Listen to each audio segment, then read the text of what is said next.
ಮಾಡಿದ್ರು, ಅದನ್ನು ಮರೆಯಲ್ಲ. ಇವತ್ತು ಲಕ್ಷಾಂತರ ಕಾಪಿ ಹೋಗ್ಬೋದು, ಆದರೆ ಮೊದಲ ಕಾಪಿ ಯಾರಾದ್ರೂ ಪ್ರೇರಣೆ ನೀಡಿದ್ದು ಅಂತ ಅದು ಕ್ರೆಡಿಟ್ ಇಸ್ಕೋಸ್ಕರ ಬೇರೆದಾರ್ಸ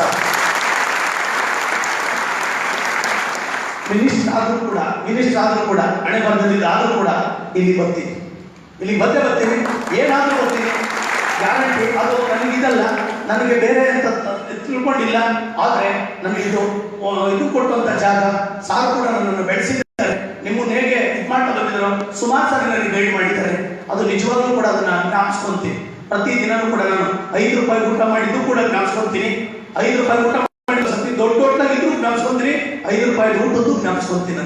ಅದೊಂದು ಗುಣ ನನ್ನಲ್ಲಿ, ಹುಟ್ಟು ಗುಣ ನನ್ನದು. ನಾನು ಸ್ವಾತಿ ಹೋಟೆಲ್ ಊಟ ಮಾಡಿ ಬರ್ಬೇಕಾದ್ರೆ ನನ್ನ ಕುಟುಂಬಕ್ಕೆ ತೋರಿಸ್ತೀನಿ, ನನ್ನ ಊಟ ಗಾಡಿ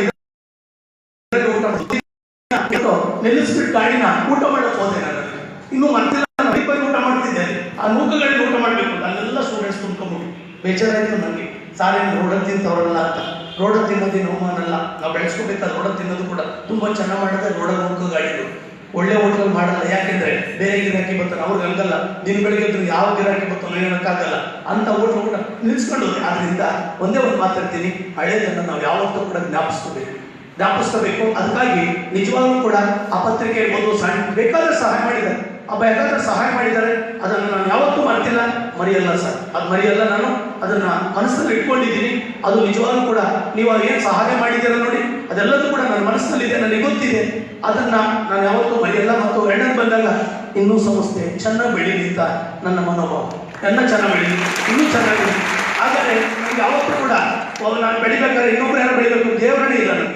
ಯಾವತ್ತು ಹೇಳ್ತಾ ಇದ್ದೀನಿ, ಒಂದು ಗಿಡ ಹಾಕ್ಬೇಕು ಅಂದಾಗ ಇನ್ನೂ ನಾವು ಬೆಳಿಬಹುದು, ನಾವು ಬೆಳಿಬೇಕು, ಬೇರೆಯವರು ಬೆಳಿಬೇಕು. ಆದರೆ ನಾನೆಲ್ಲ ಇಲ್ಲಿ ಉತ್ತರ ಕರ್ನಾಟಕ ಬರೋಕ್ಕಾಗುತ್ತೆ, ಆಗಲ್ಲ. ಬನ್ನಿ ಅಂತಂದ್ರೂ ನಾನು ಬರೋದು. ನನ್ನ ವೀರಾದ ಸರ್ ಇದ್ದಾರೆ, ನಾನು ಯಾವತ್ತೂ ಇದು ಮಾಡಿ ನಾನು ಅದು ಬೆಳೆಸ್ಕೊಂಡು ಬಂದಿದ್ದೀನಿ. ನಾನು ಹೌದು ಇಲ್ಲ, ನಾನು ಎಷ್ಟೇ ಇದಾದರೂ ಕೂಡ ಅವರ ಹಿತವನ್ನು ಕಾಪಾಡ್ತೀನಿ.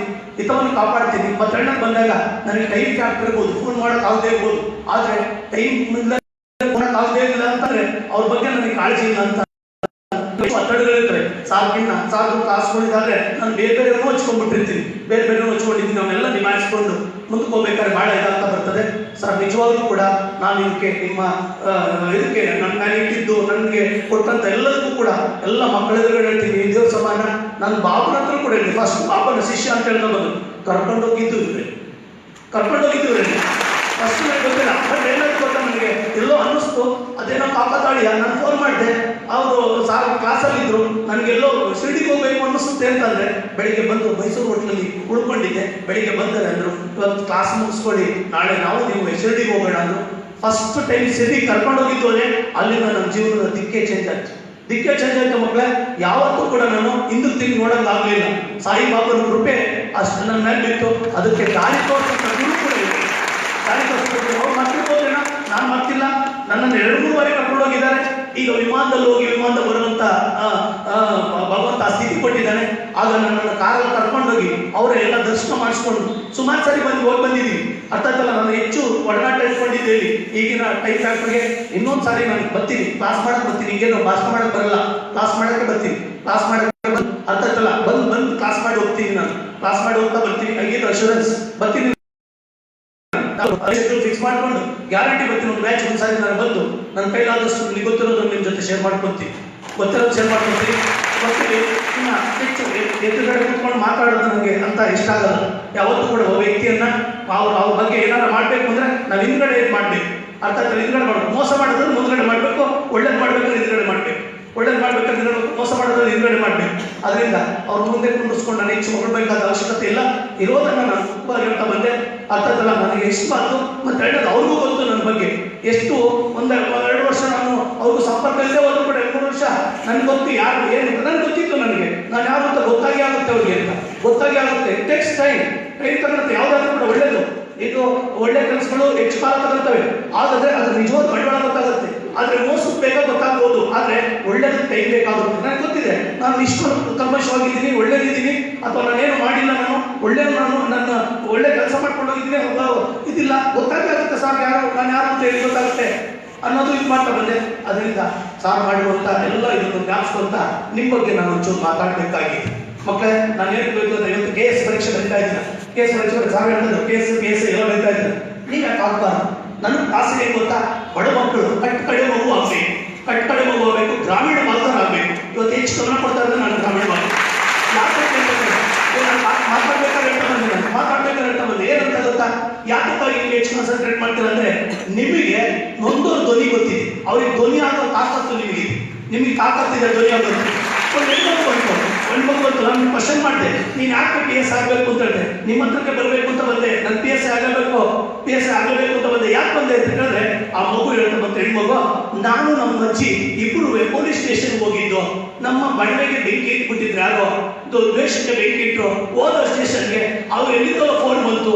ಆ ಫೋನ್ ಬಂದಾಗ ಆ ಪೊಲೀಸ್ ಆಫೀಸರ್ ಏನ್ ಮಾಡ್ದ, ನಮ್ಮ ಕಡೆ ಗಮನನೇ ಕೊಡ್ಲಿಲ್ಲ, ನಮ್ ಕೇಸ್ ತಗೊಳ್ಳಿಲ್ಲ, ಅಳ್ತಾ ಬಂದು ನಮ್ಮ ಅಜ್ಜಿ ಕೇಳ್ತು, ಇವನೇನು ಓದಿದ್ದಾನೆ ಅಂತವ, ನನ್ನಕ್ಕೆ ಡಿಗ್ರಿ ಮಾಡಿ ಆಮೇಲೆ ಒಂದು ಎಕ್ಸಾಮ್ ಬರ್ತಿದ್ದಾನೆ, ನೀನು ಡಿಗ್ರಿ ಮಾಡಿದ್ಯಲ್ಲ ಮಾಡ್ಬೋದಲ್ಲ ಅಂತ ಹೇಳ್ತು, ನಾನು ಏನಾರ ಖರ್ಚಲ್ಲಿ ಕೂಲಿ ಮಾಡಲು ಕೊಡ್ತೀನಿ ಹೋಗು ಅಂತ ಹೇಳ್ತು.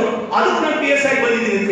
ಆ ಹೆಣ್ಮಕ್ಳು PS ಯಾರು ಯಾವ ಬೆಂಕಿ ಹಚ್ಚಿದ್ದನ್ನ ಬಿಟ್ಟು ಕಳ್ಸುತ್ತ, ಅವ್ನು ಯಾವನೇ ಫೋನ್ ಮಾಡಿದ್ರು ಬಿಡಲ್ಲ, ಕಟ್ಟಾಗುತ್ತೆ ಅಂತ ಹೆಣ್ಮಕ್ಳು ನೀವು ಆಗಬೇಕು, ಅಥವಾ ಹುಡುಗರು PS ಆಗಬೇಕು. ಆಗ ಮಾತ್ರ ಗೊತ್ತಾಗುತ್ತೆ ಯಾರಿಗೆ ಹಸುವಾಗಿರ್ತದೋ, ಹಸುವಿನ ಬೆಲೆ ಗೊತ್ತಾಗೋದು ಹಸುವಾದನಿಗೆ ಮಾತ್ರ. ಸಾಕ್ರಾಟಿಸ್ ಬಹಳ ಚೆನ್ನಾಗಿ ಹೇಳ್ತಾನೆ, ಹಸಿದವನಿಗೆ ಮಾತ್ರ ಹಸುವಿನ ಬೆಲೆ ಗೊತ್ತಾಗುತ್ತೆ, ಪುಸ್ತಕದಿಂದ ಗೊತ್ತಾಗಲ್ಲ. ಆದರೆ ಹಸು ಗೊತ್ತಾಗಬೇಕು ಅಂತಂದ್ರೆ ನಿನ್ಗೆ ಒಂದ್ ದಿವಸ ಊಟ ಮಾಡಿದ್ರೆ ಬಿಡು, ಆಗ ಗೊತ್ತಾಗುತ್ತೆ ನಿಮ್ಗೆ ಹಸುವಿನ ಬಂಡವಾಳ, ಪುಸ್ತಕ ಓದಿದ್ರೆ ಗೊತ್ತಾಗಲ್ಲ. ಆದರೆ ನಿಜವಾದ ಹಳ್ಳಿಗಳಲ್ಲಿ ಏನ್ ನಡೀತಾ ಇದೆ, ಯಾಕೆ ಜನ ಮುಂದಿದ್ದಾರೆ, ಅವರ ಧ್ವನಿ ಏನಾಗಬೇಕು ಅಂತ ಹೇಳಿ ನೀವು ನಿಜವಾಗಿ ಸೆಲೆಕ್ಟ್ ಆಗ್ಬೇಕಾದ ಕರ್ನಾಟಕ ರಾಜ್ಯದಲ್ಲಿ ನೀವು ಸೆಲೆಕ್ಟ್ ಆದ್ರೆ ನಿಜವಾದ ರಾಜ್ಯ ನಿರ್ಮಾಣ ಅಂತ ಬರ್ತದೆ. ನನಗೆ ಸಿದ್ದರಾಮಯ್ಯ ಬೇಜಾರಾಯ್ತು. ಯಾಕೆ ಗೊತ್ತಾ, ಮೊದಲು ನಾನು ಬಹಳ ಸಿದ್ದರಾಮಯ್ಯ ಓಟ್ ಹಾಕಿ ಹೇಳಿದೆ, ನಾನು ಯಾವ್ದು ಪಾಲಿಟಿಕ್ಸ್ ಮಾತ್ರ ಬಂದಿಲ್ಲ. ನಾನು ಸಿದ್ದರಾಮಯ್ಯ ಮೇಲೆ KPSC ಯಾರು ಕಂಡು ಕೂಡಿಸ್ಬಿಟ್ಟು ಬೇಜಾರಾಯ್ತು.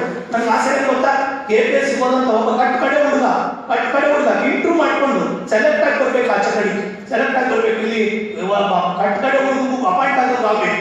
ಆದ್ರೆ ನಿಜವಾಗ್ಲೂ ಕೂಡ ಇದಾಗ್ತಾಗ ಅವ್ರು ಯಾರು ಬಟ್ಟನ್ನು ನೆಟ್ಕೊಂಡು ಆಗದ ಬೇಜಾರಾಗ್ಬಿಡ್ತು. ಅಲ್ಲಿ ಆಸೆ ಏನು ಗೊತ್ತಾ, ಒಂದು ಲಾಸ್ಟ್ ಒಂದು ಹುಡುಗ ಒಂದು ಇಂಟ್ರೂ ತಗೊಂಡೋಗಿ ಒಂದು ಸೆಲೆಕ್ಟ್ ಆಗಿ ಆಚೆ ಬರ್ಬೇಕು, ನಿಮ್ಮಂತ ಸೆಲೆಕ್ಟ್ ಆಗ್ಬೇಕು, ನಿಮ್ಮಂತ KS ಅಧಿಕಾರಿಗಳಾಗಬೇಕು. ಅದಕ್ಕೆ ಪಾಪ ಅವರೆಲ್ಲ ಶ್ರಮಿಸ್ತಾ ಇದ್ದಾರೆ. ಅವ್ರಿಗೆ ಇದಕ್ಕೆ 4 ಜನ KS ಆಫೀಸರ್ಸ್ ಆಗಿ ಸಮಾಜವನ್ನು ಉದ್ಧಾರ ಮಾಡಿದ್ರೆ ಸಾಕಾಗುತ್ತೆ. ಗೊತ್ತಿರಬೇಕು, ಪೊಲಿಟಿಷಿಯನ್ಸ್ ಕೇವಲ 5 ವರ್ಷ ಅವ್ರನ್ನ ಬೇಕಾದ್ರೆ 5 ವರ್ಷ ಟಾರ್ಚರ್ ಮಾಡಿದ್ರೆ ಕೆಳಗಡೆ ಇಳಿಸ್ತಾರೆ, ಅವನೆಂತ ಪ್ರಚಂಡ ಇಳಿಸ್ಬಿಡ್ತಾರೆ. ಆದ್ರೆ ನಿಮ್ಮನ್ನ 30 ವರ್ಷ ಯಾವ ಇಳಿಸಕ್ಕಾಗಲ್ಲ. ಗೌರ್ನರ್ನೇ ನಾವು ತೆಗಿಬೇಕಾಗ್ತದೆ, ಆದರೆ ಗೌರ್ನರ್ ತೆಗಿಬೇಕು. ಅಷ್ಟೊತ್ತ ರಾಜ್ಯನ ಹಾಳು ಮಾಡ್ತೀರ ನೀವೇನಾದ್ರು ಸರಿಯಾದ ಹೋಗ್ಲಿಲ್ಲ ಅಂದ್ರೆ. ಅದಕ್ಕೆ ಅರಿತೀವಿ, ಕೂತ್ಕೊಂಡು ಅರಿತೀವಿ, ಅರ್ಥಕ್ಕಲ್ಲ 3 ತಿಂಗಳು 4 ತಿಂಗಳು ಅರಿತೀವಿ. ಯಾಕಂತ ಏನಾರ ಮಾಡಿ ಚೇಂಜ್ ಮಾಡ್ಬೇಕು ಇವ್ರು ಸಮಾಜವ. ಇಂಥವೆಲ್ಲ ಉದಾಹರಣೆ ಕೊಡೋದು ಯಾಕೆ ಗೊತ್ತಾ, ನೀವು ಕುಂದಿಸ್ಬೇಕು, ಯಾರು ಬಂದ್ರೆ ಕುತ್ಕೊಳ್ರಿ, ಯಾಕೆ ಯಜಮಾನ್ರೆ ಪ್ಯಾಂಟು ನಿಕ್ಕಲು ಹಾಕಿ ಬಂದಿರ್ತಾರೋ ಅವ್ರು ಕುಂಡಿಸ್ಬೇಕು, ಅವ್ರಿಗೆ ಇದು ಮಾಡ್ತಾ ಬರ್ಬೇಕು. ಮತ್ತೆ ಎರಡನೇದು ಬಂದಾಗ ನೀವು ಇಲ್ಲಿ ತನಕ ಬಂದಿರೋದಕ್ಕೆ ನಿಮ್ಮ ತಂದೆ ತಾಯಿಗಳ ಶ್ರಮ ಬಹಳ ಇದೆ. ಗೊತ್ತಿಲ್ಲ ನಿಮಗೆ, ನಿಜವಾಗ್ಲೂ ಹೇಳ್ತಾ ಇದ್ದೀನಿ, ನಾನು ಪ್ರಾಮಾಣಿಕವಾಗಿ ಹೇಳ್ತೀನಿ. ಪೆನ್ ಹಿಡ್ಕೊಂಡಿದ್ರೆ 40 ರೂಪಾಯಿಯನ್ನ ಬಿಜಾಪುರದವರು, ರಾಯಚೂರಿನವರು ಅಥವಾ ಕೊಪ್ಪಳದವರು ಅವ್ರ ತಾಯಿ ಕೂಲಿ ಮಾಡಿ ಕೊಡ್ತಾರೆ. ಏನನ್ನ ಮ್ಯಾಗ್ಝಿನ್ ತಗೋಬೇಕಾದ್ರೆ ಕೂಲಿ ಮಾಡಿರ್ತಾರೆ. ಅವ್ರು ಬೆವರಿದೆ, ನಾನು ಶ್ರಮ ಪಡ್ಬೇಕು. ನಿಜವಾಗ್ಲೂ ಸಾರ್ ಬಂದು ನೋಡಿದ್ರು, ಯಾವಾಗ ಇನಾಗ್ರೇಷನ್ ಇತ್ತು, ನಾನು ಪೂರ್ತಿ ನನ್ನೆಲ್ಲ ಅಂದ್ರೆ ಏನ್ ಹಿಂಗಾಗ್ಬಿಟ್ಟಿದ್ದಾರೆ ಅಂತ 1 ತಿಂಗಳು 2 ಅವರ್ಸ್ ಮಾತ್ರ ನಿದ್ದೆ ಮಾಡಿದ್ದೆ.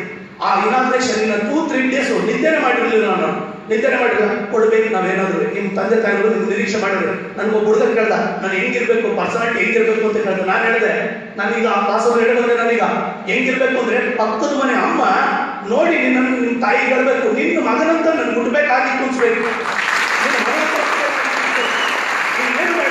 ನೀನೇನು ಬೇಡ, ನಾನು ಹೋಗಿ ಕಾಂಗ್ರೆಸ್ದಾಗ ನನ್ನ ಎದುರುಗಡೆ ಮನೆ ಅಮ್ಮ ಹೇಳೋದಂತೆ ನಮ್ಮ ತಾಯಿಗೆ, ನಿನ್ನ ಮಗನಂತ ನುಗ್ಬೇಕಾಯ್ತು ಕಣಮ್ಮ ರತ್ನಮ್ಮ, ನಿನ್ನ ಮಗನಂತ ನುಗ್ಬೇಕಾಯ್ತು. ಇಲ್ಲಿಟ್ರೇಟ್ ನನ್ನ ತಾಯಿ, ನಿನ್ನ ಮಗನಂತ ನುಗ್ಬೇಕಾಯ್ತು. ನಮ್ಮಲ್ಲೂ ಏನ್ ಮಾಡ್ತೀಯಾ, ನಿನ್ನ ಮಗನಂತ ನುಗ್ಬೇಕಾಯ್ತು. ಹಂಗಂದಾಗ ನಮ್ಮ ತಾಯಿಗೆ ಖುಷಿ ಆಗ್ತದೆ. ನನಗಿನ್ನೂ ಈ ವೃದ್ಧಿ ಆಗುತ್ತೆ. ನಿನ್ನ ಮಗನಂತ ಮಾತ್ರ ಹುಟ್ಟಬಾರ್ದಾಗಿತ್ತು ಅಂತ ಅಂದ್ರೆ ಬಹಳ ನಿಜ. ನೀನು ಅಷ್ಟೇ, ಹೆಣ್ಮಕ್ಳು ಅಷ್ಟೇ. ನಿನ್ನ ಮಗಳಂತ ಹುಟ್ಟಬೇಕಾಗಿತ್ತು ನನಗೆ, ನಿನ್ನ ಮಗಳು ಬೇಕಾಗಿತ್ತು. ನೀನೇನು ಬೇಡ್ರಿ, ಇಷ್ಟೊಂದು ಅನ್ಸ್ಕೊಟ್ರೆ ಸಾಕು. ನೀವು ಮೋದಿ ಆಗ್ಬೇಡ, IPS ಆಗ್ಬೇಡ. IPS ಆಗೋರೆಲ್ಲ ದೇಶಕ್ಕೆ ಏನಾಗಿಲ್ಲ, IAS ಆಗೋರೆಲ್ಲ ಅಲ್ಲ. ಟೀಚರ್ ಆಗೋ ನೀನ್ ಬೇಕಾದ್ರೆ, ನಿನ್ಗೆ ಅನ್ಬೇಕು, ನಿನ್ ಸುತ್ತಮುತ್ತರು ನಿನ್ನ ಮಗನಂತ ಇರ್ಬೇಕಣಮ್ಮ, ಸಾಕು ಅಂತ ನಂಗಿರ್ಬೇಕು. ಅದನ್ನ ಬೆಳೆಸ್ಕೊಡಿ. ನಿಜವಾಗ್ಲೂ ಕೂಡ ನೀನು ಸಮಾಜ ಕೊಂಡಾಡುತ್ತೆ. ಇದೆಲ್ಲ ಎಜುಕೇಶನ್ ಪಡಿತಾ ಇದೆ ಅಂತ ಗೊತ್ತಾ. ನಾಟ್ ಓನ್ಲಿ ಫಾರ್ KS ಅಧಿಕಾರಿ ಆಗಕ್ಕಲ್ಲ. KS ಅಧಿಕಾರಿಗೆ ಯಾವುದೋ ಒಂದು ಮನೆ, ಒಂದು ಕಾರು ಯಾವುದೋ ಕೊಡ್ತಾರೆ, ಅದ್ರ ಅಪ್ಪನಂತ ತಗೋಬಹುದು. ಈಗ ನಾನು KS ಅಧಿಕಾರಿ ಆಗಿದ್ರೆ ಯಾವುದೋ ಸರ್ಕಾರ ಕೊಡೋದಂತೆ ದೊಡ್ಡ ಕಾಣಿದ್ವಿ. KS ಅಧಿಕಾರಿಗೆ ಸರ್ಕಾರ ಕಾಣೋರು ಅವ್ನು ಹೇಳ್ದಂಗೆ ನಿಲ್ಲಿಸ್ಬೇಕಾಗಿತ್ತು. ನಾನು ಎಲ್ಲಿ ಬೇಕಾದ್ರೂ ಕಾಣುತ್ತೀನಿ. ನಾನು ಆ ಲಿಮಿಟ್ ಬಿಟ್ಟು ಹೋಗಂಗಿಲ್ಲ. ನನ್ನದಲ್ಲ, ನಾನು ಎಲ್ಲಿ ಬೇಕಾದ್ರೂ ಹೋಗೋದು. ಅರ್ಥ ಆಯ್ತಲ್ಲ? ನಿಮ್ಮ ಓದ ಬೆಳೀಲಿ, ಸೆಲ್ಫ ಬೆಳಿ, ಕಡ್ಲೆಕಾಯಿ ಮಾಡಿ ಆತ್ಮವಿಶ್ವಾಸ ಕಳ್ಕೊಬೇಡಿ, ಮತ್ತೆ ಗೌರವ ಕಳ್ಕೊಬೇಡಿ. ನನ್ನ ಮಗ ಇಂಥನೊಬ್ಬ ಮಗ ಆಗ್ಬೇಕಾಗಿತ್ತು ನನಗೆ, ಇಂಥನ ಯಾಕೆ ಮಗ ಆಗ್ಬೇಕು? ಹೊಟ್ಟೆ ಹುಡ್ಕೋಬೇಕು, ಬೇರೆ ಅಮ್ಮ ಹೊಟ್ಟೆ ಹುಡ್ಕೋಬೇಕು. ಇವ್ರ ಮಗ ಹುಟ್ಟಿದಾನಲ್ಲ, ಇವ್ರ ಮನೆ ಹೊಟ್ಟೆನಲ್ಲಿ ನನ್ನ ಹೊಟ್ಟೆ ಹುಟ್ಟಬೇಕಾಗಿತ್ತಲ್ಲ. ನಮ್ಮ ತಾಯಿ ಬಂದು ಹೇಳೋದು ಇಲಿಟ್ರೇಟ್, ಅದು ಇಲಿಟ್ರೇಟ್ 1 ಲಕ್ಷ ಗೊತ್ತಿಲ್ಲ. ನಾನು ನಿನ್ನ ಹೆಸರು ಹೇಳ್ಬಿಟ್ರೆ ನಂಗೆಲ್ಲ ಇದು ಮಾಡ್ತಾರೆ ಕಣ, ಗೊತ್ತಿಲ್ಲ ಏನು ನೀನು ಜಾಸ್ತಿ ಓದಿದ್ಯಾ ಅಂತ ಕೇಳ್ತೀನಿ. ನಾನು ಓದಿಸ್ ನಿಂಗೆ ಗೊತ್ತಾಯ್ತು ಅಂತ ಕೇಳ್ತೇನೆ, ಜಾಸ್ತಿ ಓದಿದ್ಯಂತೆ ಅಂತ ಕೇಳ್ತೀನಿ. ಹೆಂಗೆ ಓದಾಗಿದೆಯಾ ಅಂತ. ಇಲ್ಲ ಆ ಡಾಕ್ಟರ್ ಹೇಳಿದ್ರು, ಹೋಗಿದ್ದೆ ಕೂತಿದ್ದೆ ಹೊರಗಡೆ, ಆಚೆ ಕಡೆ ಹೋದವರು ಬಾರಮ್ಮ ಯಾಕಮ್ಮ ಕೂತಿದ್ದೆ ಅಂತೇಳಿ ಮದ್ದೆಗೆ ನಾನು ಆಗಿನ ಹೋಗಿದ್ದೆ ಕಣ, ತುಂಬಾ ಕ್ಯೂ ಇತ್ತು, ರಶ್ ಇತ್ತು. ನಾನು ಕರ್ಕೊಂಡೋಗಿ ಔಷಧಿ ಕೊಟ್ಟು ಆಮೇಲೆ ದುಡ್ಡು ಇಸ್ಕೊಳ್ಳಿಲ್ಲ. ನನ್ನ ಮಗ ನಂಗೆ ಗೊತ್ತು ತುಂಬಾ ಇವನು ಹಾಗೆ ಹೀಗೆ ಅಂತ ಹೇಳ್ತು. ನಂಗೆ ಬಹಳ ಖುಷಿ ಆಗ್ಬಿಡ್ತು ಕಣ. ಇಷ್ಟು ಸಾಕಲ್ಲ ನನ್ನ ತಾಯಿ ಕೊಡ್ಬೇಕಾದ್ರೆ ಏನ್ ಕೊಟ್ಟು ವಸ್ತು ರೂಪ ತಗೊಳೋದ್ಕಿಂತ ನಾನು ಇದು ಕೊಟ್ಟರೆ ಸಾಕು. ನಿನ್ನ ಮಗ ಸಿಕ್ಕಿದ್ದಮ್ಮ, ನಿಮ್ಮ ಮಗ ಕೇಳ್ದೆ ಅಂತ ಹೇಳಮ್ಮ, ಕೇಳ್ದೆ ಅಂತ ಬಂದಾಗ ಬರೋಣಮ್ಮ, ನಾವು ಹೇಳ್ಬೋದು ನಮ್ಮ ಡಾಕ್ಟರ್ ಕೇಳಿದ್ರು ಅಂತ ಹೇಳಮ್ಮ. ಇಷ್ಟು ಸಾಕಲ್ವ ನಿಮಗೆ? ತುಂಬ ಖುಷಿ ಆಗ್ತದೆ. ಇದರಿಂದ ಭಾಳ ಇದಿದೆ. ಆದರೆ ಇಲ್ಲಿ ತನಕ ಬರ್ಬೇಕಾದ್ರೆ ನನ್ನಂತ PhD ಮಾಡೋರು ಬೇಕಾದಷ್ಟು ಜನ ಅವ್ರೆ, MSc ಮಾಡೋರು ಬೇಕಾದಷ್ಟು ಜನ ಅವ್ರೆ. ಬೆಳಿಗ್ಗೆ ಎದ್ದಾಡ್ಬೇಕಾದ್ರೆ ಇದೇ ಯೋಚನೆ ಮಾಡೋದು, ಭಗವಂತ ನನಗೆ ಅವಕಾಶ ಮಾಡಿಕೊಟ್ಟಿದ್ಯಾ ನೀನು, ನಾನು ಇದನ್ನು ದೋಖ ಮಾಡಲ್ಲ. ಆದರೆ ನನ್ನಂತ PhD ಡಿಗ್ರಿಗಳು ಮಾಡಿರೋರು ಬೇಕಾದಷ್ಟು ಜನ ಅವ್ರೆ. ವೀರಾಧರ್ ಸರ್ ಓದಿರೋರು ಕೂಡ ಇದಕ್ಕಿಂತ 4 ಡಿಗ್ರಿ ಮಾಡಿರೋರೆ. ಭಗವಂತ ಅವ್ರಿಗೆ ಅವಕಾಶ ಕೊಟ್ಟಿದ್ದಾನೆ. ನಿಮ್ಮನ್ನೆಲ್ಲ ತಂದು ಗುಡ್ ಹಾಕಿದ್ದಾನೆ, ನಿಮ್ಮನ್ನ ಹಿಡಿದಿಟ್ಕೊಂಡು ಶಕ್ತಿ ಕೊಟ್ಟಿದ್ದಾನೆ ಅವ್ರಿಗೆ. ಅರ್ಥ ಆಯ್ತಲ್ಲ? ಅದು ಇದಾಗಬಾರ್ದು. ನಾನು ಅನ್ಕೋತೀನಿ, ನನ್ನಂತ MSc MD ಮಾಡಿದ್ರು PhD ಮಾಡೋರು ಬೇಕಾದಷ್ಟು ಜನ ಅವ್ರೆ. ನನಗೆ ಕೊಟ್ಟಿದ್ದೆ ಅವಕಾಶ, ನಾನು ದೋಖ ಮಾಡಲ್ಲ. ಅದಕ್ಕೆ ಪ್ರಾಮಾಣಿಕ ಪ್ರಯತ್ನ ಪಟ್ಟು ಯಾಕೆ ಬಂತು ಸರ್? ನಮ್ಮ ಪರ್ಸೆಂಟಲ್ಲಿ ಹುಡುಗ ಇಷ್ಟೆಲ್ಲ ಬರ್ಬೇಕಾದ್ರೆ ಏನು ಕಾರಣ? ಏನೋ ನಿಮಗೆ ಯಾವುದೋ ದೇವರ ಕೃಪೆ. ಎಸ್, ಕೃಪೆ ಒಂದಾದ್ರೆ ಎರಡನೇದೇನು ಗೊತ್ತಾ? ನಾನು ನಡ್ಕೊಂಡಂಥ ರೀತಿ. ಅದು ಏನಕ್ಕೆ ಸರ್? ಕಲ್ಪತರು ಕಾಲೇಜಲ್ಲಿದ್ದೆ, ಅಲ್ಲಿ ಹೇಳಿ ಬಂದೆ ನಾನು. ಯಾವ ಅವೆಲ್ಲ ಮಂತ ಅಂತ ಹೇಳ್ತೀನಿ ನಾನು. ಕಲ್ಪತರು ಕಾಲೇಜಲ್ಲಿದ್ದೆ. ನನ್ನ ತಂದೆ ಬಡವ, ಅಗ್ರಿಕಲ್ಚರ್ ಫ್ಯಾಮಿಲಿ, ಬಡ ಕುಟುಂಬದವರು ನಾವು. ಬಡ ಕುಟುಂಬ, ತುಂಬ ಬಡತನ ಕಣ್ರಿ. ಎಷ್ಟೋ ಸಲ ಊಟದ ಸಮಸ್ಯೆ ನಮಗೆ. ಅಥವಾ ನನ್ನ ಮನೆ ಇತಿಹಾಸ ಹಿಂಗೆ ಊಟದ ಸಮಸ್ಯೆ. ನಮ್ಮ ತಂದೆ ಎಷ್ಟೋ ಸಾರಿ ಕೃಷಿಕ ಕುಟುಂಬದವರು ಏನೋ ಮಾಡಿ ಬರೋರು, ಏನೋ ರಾಗಿನೋ ಅಥವಾ ಹಣ್ಣು ಇನ್ನೊಂದೇನೋ ಕಾಳು ಮಾರ್ಬಿಟ್ಟು ಬರೋರು. BSc ಇದ್ದಾಗ ಒಂದು ಬರ್ತೀನಿ ನಾನು ಕಾಲೇಜ್ ಹತ್ರಕ್ಕೆ ಅಂತ 300 ರೂಪಾಯಿ ಕೊಟ್ಟು ಬೇಕಾಗಿತ್ತು ನನಗೆ. ಬರ್ತೀನಿ, ನೀವು ಎಷ್ಟು ಜನ ಮಾಡಿದ್ರೆ ಯೋಚನೆ ಮಾಡಬೇಕು. ಈ ಮುಂದೆ ಕಾಲ ನೀವು 300 ರೂಪಾಯಿ ಕೊಡ್ಬೇಕಾಯ್ತು, ಬರ್ತೀನಿ ಬಾರಣ್ಣ ಅಂತ ಕರೆದೆ. ಈಗ ಮೊನ್ನೆ ಅದೇ ಕಾಲೇಜ್ ಹೋಗಿದ್ದೆ, ಪ್ರಿನ್ಸಿಪಾಲ್ಗಳು ಇದ್ರು ಪೀಡಿಸ್ಬಿಟ್ಟು ಕರ್ಸಿದ್ರು, ನೀನು ಬರಲೇಬೇಕು. ಇಡೀ ರಾಜ್ಯದ ಎಲ್ಲ ಕಡೆ ಗೊತ್ತು, ಎಲ್ಲರೂ ಹೇಳ್ತಾರೆ ನಮ್ಮ ಕಾಲೇಜ್ಗೆ ಬಂದಿಲ್ಲ ನೀನು ಬರಲೇಬೇಕು ಅಂತ. ಡಾಕ್ಟರ್ M ಶಿವಣ್ಣ ಮತ್ತು ರೆಡ್ಡಿ ಅಂತ ಹೇಳಿ ಹೋದೆ ನಾನು. ಹುಡುಗರ ಜೊತೆ ಮಾತಾಡಿದೆ, 2,000 ಜನ ಹುಡುಗರು ಇದ್ರು, ಅವ್ರ ಜೊತೆ ಎಲ್ಲ ಮಾತಾಡ್ಬಿಟ್ಟು ಅವ್ರಿಬ್ರು ಪ್ರಿನ್ಸಿಪಾಲ್ ಕರ್ಕೊಂಡು ಹೋದೆ. ಸರ್ 1 ನಿಮಿಷ ಬನ್ನಿ ಸರ್ ಅಂತ ಬಂದ್ರು ಇಬ್ರು. ನೋಡಿ ಸರ್, ಇಲ್ಲೇ ಈಗ ಚೂರು ಈ ಸ್ಪಾಟ್ ನನಗೆ ಬಹಳ ಇಷ್ಟ ಸರ್ ಅಂದೆ. ಯಾಕೆ ಸುರೇಶ್ ಅಂದ್ರು. ಇಲ್ಲ ನಮ್ಮ ತಂದೆ ಬಂದು ನಿಂತ್ಕೊಳ್ತಾ ಇದ್ದಿದ್ದು ಇಲ್ಲಿಗೆ ಅಂತ. ನಮ್ಮ ತಂದೆ ಕೃಷಿಕ ಕುಟುಂಬದವರು. ಅದೇ ಮಾಡಬೇಕ, ನಮ್ಮೂರಲ್ಲಿ ಒಂದು ಕಟ್ಟೆ ಇದೆ, ಆ ಕಟ್ಟೆನಲ್ಲಿ ನಿಂತ್ಕೊಂಡು ಸ್ಕೂಲ್ ಹತ್ರ ಹೋಗೋರು ಸುರೇಶ ಅನ್ನೋರು. ನಮ್ಮೂರು ಮೇಷ್ಟ್ರೆ ಮಾಡಬೇಕ ಬಿಟ್ಟು ಕಳಿಸಿದ್ರು ನಾನು. ನಮ್ಮ ಗೌಡ, ನಮ್ಮ ಯಜಮಾನ ಬಡ ಗೌಡ. ಅರ್ಥಲ್ಲ? ಬಡವರು ಪ್ರಿಫಿಕ್ಸು ಸಫಿಕ್ಸು ಗೌಡ. ಅರ್ಥಲ್ಲ? ಹೋಗಿರೋ ಕಳಿಸ್ಬಿಟ್ರೆ ಏನಾಯ್ತು ಗೊತ್ತಾ? ಬಂದ್ಬಿಟ್ರೆ ಅದೇ ಥರ ನಮ್ಮ ಅಪ್ಪನ ಅಭ್ಯಾಸ ಏನಂದ್ರೆ, ತಿಟ್ಟೂರು ಕಲ್ಪತರು ಕಾಲೇಜ್ಗೆ BSc ಓದ್ಬೇಕಾದ್ರೆ ಬಂದು ಹೋಗೋದು. ಏನ್ ಮಾಡ್ತು ಗೊತ್ತಾ? ಹತ್ತಿ ಬಿಡ್ತು. ಹಿಂಗೆ ಸ್ಟೆಪ್ಪತ್ತು ಆ ಕಡೆ ಕಾಸು ಅಲ್ಲಿ ನಿಂತ್ಕೊಂಡು ಸೀನು ಅಲ್ಲಿ ಬಂದು ನಿಂತ್ಕೊಂಡು ಸುರೇಶ ಅಂತ. ನನಗೆ ಗೊತ್ತಿತ್ತು ನಮ್ಮ ಅಪ್ಪ ಬರ್ತದೆ ಇವತ್ತ ಅಂತ. ಎತ್ತೊಳ್ಟೆ ಬಾ ಅಂತ ಹೇಳ್ತೀನಿ ನಮ್ಮಪ್ಪ ರುಂಗಿ ಕಟ್ಟಿದೆ, ನಿಕ್ಕರ್ ಕಾಣೋದು. ಇಲ್ಲಿ ಪಟಾಪಟಿ ನಿಕ್ಕರ್ ಹಾಕೋದು, ಸಿಟಿ ಬರ್ಬೇಕಾದ್ರೆ ಮಾತ್ರ ನಿಕ್ಕರ್ ಹಾಕೋದು. ಇಲ್ಲ ಪಂಚೆ ಹಾಕೋದು, ಇಲ್ಲ ನಿಕ್ಕರ್ ಹಾಕೊಂಡಿರೋದು. ಒಬ್ಬ ಹುಡುಗ ಕ್ಲಾಸಲ್ಲಿ ಏನಂತ ಎದ್ದು ಬರ್ತಾ ಇದ್ದೆ, ಸಡನ್ ಆಗಿ ಏನಂತ ಗೊತ್ತಾ? ನಿಮ್ಮ ಅಪ್ಪ ಬಂತು, ಹೋಗು ನಿಕ್ಕರು ಇಲ್ಲ ನಿಕ್ಕರಲ್ಲಿ ಕಾಣ್ತಿತ್ತಲ್ಲ, ನಿಕ್ಕರ್ ಬಂತು ಅಂತ. ನಾನು ಹಿಂದಕ್ಕೆ ವಾಪಸ್ ಹೇಳಿದೆ. ನನಗೆ ಅವ್ನಿಗೆ ನನ್ನ BSc ಮುಗಿಯೋರು ಮಾತಾಡಿದ ಅವನು, ನಿಮ್ಮ ಅಪ್ಪ ಹಂಗೆ ಓಡಾಡ್ತಾನ ಊರಾಗೆಲ್ಲವ ಡಾಕ್ಟರ್ದಲ್ಲೇ ಅಂದೆ. ಮಾತಾಡಿದ್ರೆ ಸುಸಾದ. ಆಮೇಲೆ ನನ್ನ ತಂದೆ ಕರ್ಕೊಂಡೋಗಿ ಕ್ಯಾಂಟೀನಿಗೆ ತಿಂಡಿ ತಿನ್ನಿಸಿ 300 ರೂಪಾಯಿ ದುಡ್ಡು ಕೊಟ್ಟು ಟೀ ಕುಡಿದ್ರು, ಊಟ ತಿಂಡಿ ತಿನ್ನಲಿಲ್ಲ. ನನಗೆ ಸುಮಾರು ದಿನ ಆದ್ಮೇಲೆ ಗೊತ್ತಾಯ್ತು ನನಗೆ ನಮ್ಮ ತಂದೆ ಹತ್ರ ದುಡ್ಡಿರಲಿಲ್ಲ, ಎಕ್ಸ್ಟ್ರಾ ತಿಂಡಿ ತಿನ್ನಕ್ಕೂ ದುಡ್ಡಿಲ್ಲ ನಮ್ಮ ತಂದೆ ಹತ್ರ. ನನಗೆ ತಿನ್ಸೋಯ್ತು. ಈಗ ನಾನು ಕೋಟಿ ದುಡ್ಡು ಮಾಡಿದ್ರು ನಮ್ಮ ತಂದೆ ಏನಾರು ನಮ್ಮ ಬಸ್ ಸ್ಟ್ಯಾಂಡಲ್ಲಿ ನಿಲ್ಲಿಸಿ ನಾನು ನಮ್ಮ ಅಪ್ಪನ ಕರ್ಕೊಂಡ್ ಬಂದಿರಲಿಲ್ಲ ಅಂದ್ರೆ ಎಲ್ಲಿಗೆ? ಕಾಲೇಜ್ ಹತ್ರಕ್ಕೆ. ಪಾಪ ಪ್ರಜ್ಞೆ ಕಾಡ್ಬಿಡೋದು. ನನಗೆ ಏನು ಹೇಳೋದು ಗೊತ್ತಾ? ಥ್ಯಾಂಕ್ಸ್ ಹೇಳೋದು ಭಾಗವಂತಗೆ. ನನಗೆ ಆಗ ಬುದ್ಧಿ ಕೊಟ್ಟಂತ ನಮ್ಮ ಅಪ್ಪನ ಜೊತೆ ಕರ್ಕೊಂಡು ಹೋಗೋದು. ನನ್ನ ಫ್ರೆಂಡ್ಸ್ ಎಷ್ಟೋ ಜನ ಬಸ್ ಸ್ಟ್ಯಾಂಡಲ್ಲಿ ನಿಲ್ಲಿಸ್ಬಿಟ್ಟು ಅವ್ರ ಅಪ್ಪನ ಅವ್ರು ಅಲ್ಲಿ ಬರೋರು ಯಾಕಂತ ಕೇಳಿದೆ. ಒಬ್ಬ ನಟರಾಜ್ ಕೇಳಿದೆ, ಯಾಕೆ ನಿಮ್ಮ ಅಪ್ಪನ 2 ಗಂಟೆಲ್ಲೇ ಬಂದ್ರಂತೆ, ನೀನು 6 ಗಂಟೆಲಿ ಹೋಗಿದ್ಯಾ, ಯಾಕೆ ನಿಮ್ಮ ಅಪ್ಪನಲ್ಲೇ ಕಾಲೇಜ್ ಹತ್ರ ಬಂದ್ಬಿಟ್ಟು ಹುಡುಗಿರೆಲ್ಲ ಇರ್ತಾರೆ. ನೋಡಿ ಬಿಡು ಹುಡುಗಿರು, ನೋಡಿ ಸ್ವಾಮಿ ನಾವಿರೋದೇ ಹೀಗೆ. ಅರ್ಥ ಆಯ್ತಲ್ಲ?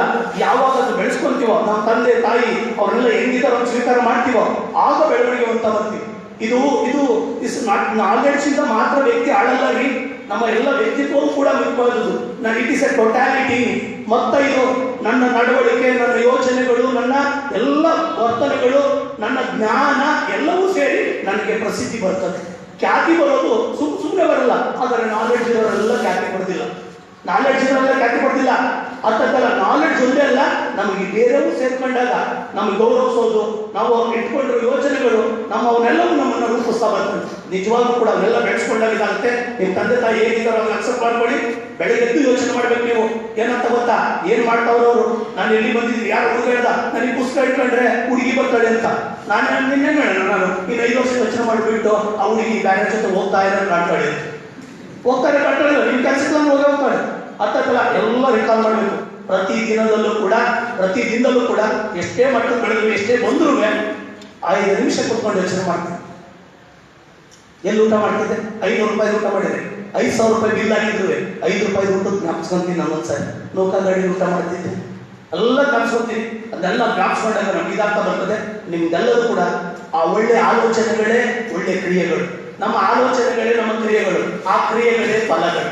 ಆ ಫಲ ಬರ್ಬೇಕಾದ್ರೆ ನನ್ನ ಕ್ರಿಯೆ ಅಂತ, ಕ್ರಿಯೆ ಹೆಂಗೆ, ನನ್ನ ಯೋಚನೆಗಳು. The thoughts are good, action is good, action is good, result is good.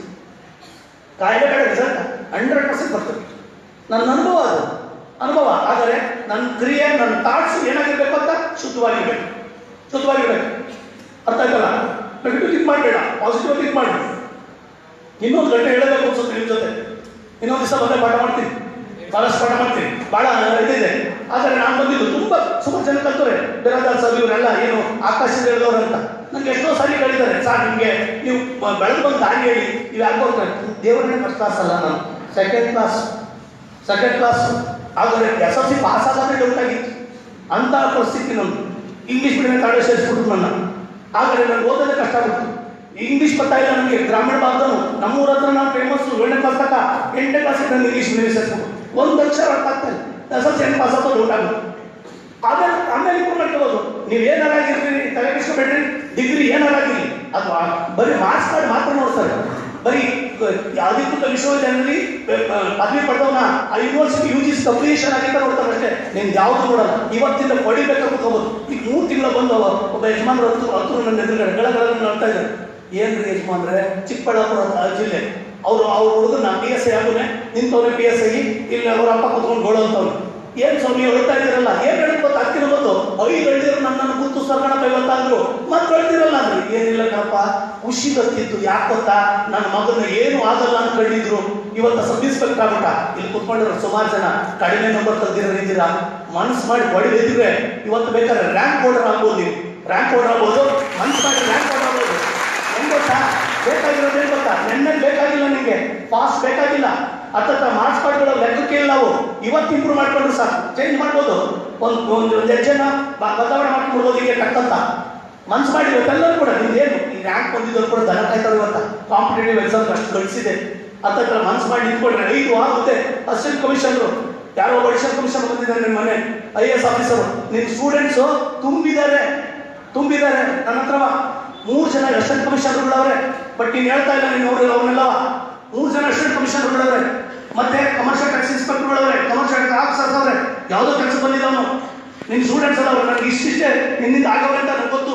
ನೀನು ಹೇಳ್ತಾ ಇಲ್ಲ, ನನಗೆ ಏನು ಹೇಳ್ದ ಗೊತ್ತಾಗುತ್ತೆ. ನಾವೇನು ಮಾಡಿದ್ರು ಕೂಡ ಸಮಾಜಕ್ಕೆ ಗೊತ್ತಾಗಿ ಆಗುತ್ತೆ. ಟೆಕ್ಸ್ಟ್ ಟೈಮ್ ತಗೊಳುತ್ತೆ, ಟೈಮನ್ನು ಭಾಳ ಮುಖ್ಯವಾದದ್ದು. ಆದರೆ ಯಾವ ಹಿನ್ನೆಲೆ ಬಂದಿದ್ದೀವಿ ಹೇಳ್ತೀನಿ. 2 ಶರ್ಟ್ ಇದ್ದಿದ್ದು ನನ್ನ ಹತ್ರ, 2 ಶರ್ಟು, ಒಂದೇ ಪ್ಯಾಂಟು. ನಿಜವಾಗ್ಲೂ ಹೇಳ್ತೀನಿ, BSc ಮುಗೀತು. ನಮ್ಮ ತಂದೆಗೆ ಯಾರೋ ತಲೆ ತುಂಬಿಟ್ರು, ಏನಂತ, ನಿನ್ನ ಮಗನ B.Ed ಮಾಡಿಸು, ಟೀಚರ್ ಆಗಬೇಕು ಅಂತವ. ಟೀಚರ್ ಆಗಬೇಕು ಅಂತ ಯಾರೋ ಮೇಷ್ಟು ತುಂಬಿಟ್ರೆ B.Ed ಮಾಡಿಸುತ್ತಾ. ನಮ್ಮ ಅಪ್ಪ ಮುಂದೆ ಅಂತ B.Ed ಮಾಡಬೇಕು ಅಂತ. ನನಗೆ ಗೊತ್ತಿತ್ತು ನಮ್ಮ ಮನೆ ಕಂಡೀಷನ್ 1,000 ಹೊಂಚಕ್ಕಾಗಲ್ಲ ಅಂತೇಳಿ, ಭಾಳ ಕಷ್ಟ ಆಗುತ್ತೆ, ಆಗೋದೇ ಇಲ್ಲ. ನಾನೇನು ಮಾಡೋಣ, MSc ಮಾಡಿಬಿಟ್ಟು ಹೋಗ್ಬಿಡೋಣ ಎಲ್ಲಾರವ. ಆದರೆ MScಗೆ ಅಡ್ಮಿಷನ್ ಆದರೆ ಯೂನಿವರ್ಸಿಟಿ ಸಿಕ್ಕಿದ್ರೆ 500 ರೂಪಾಯಿಗಳು ಫೀಸ್ ಮುಗೀತದೆ, ಇಲ್ಲ 1,000 ರೂಪಾಯಿನೂ ಮುಗೀತದೆ. 16,000 ರೂಪಾಯಿ ಕಟ್ಟಂಗಿಲ್ಲ.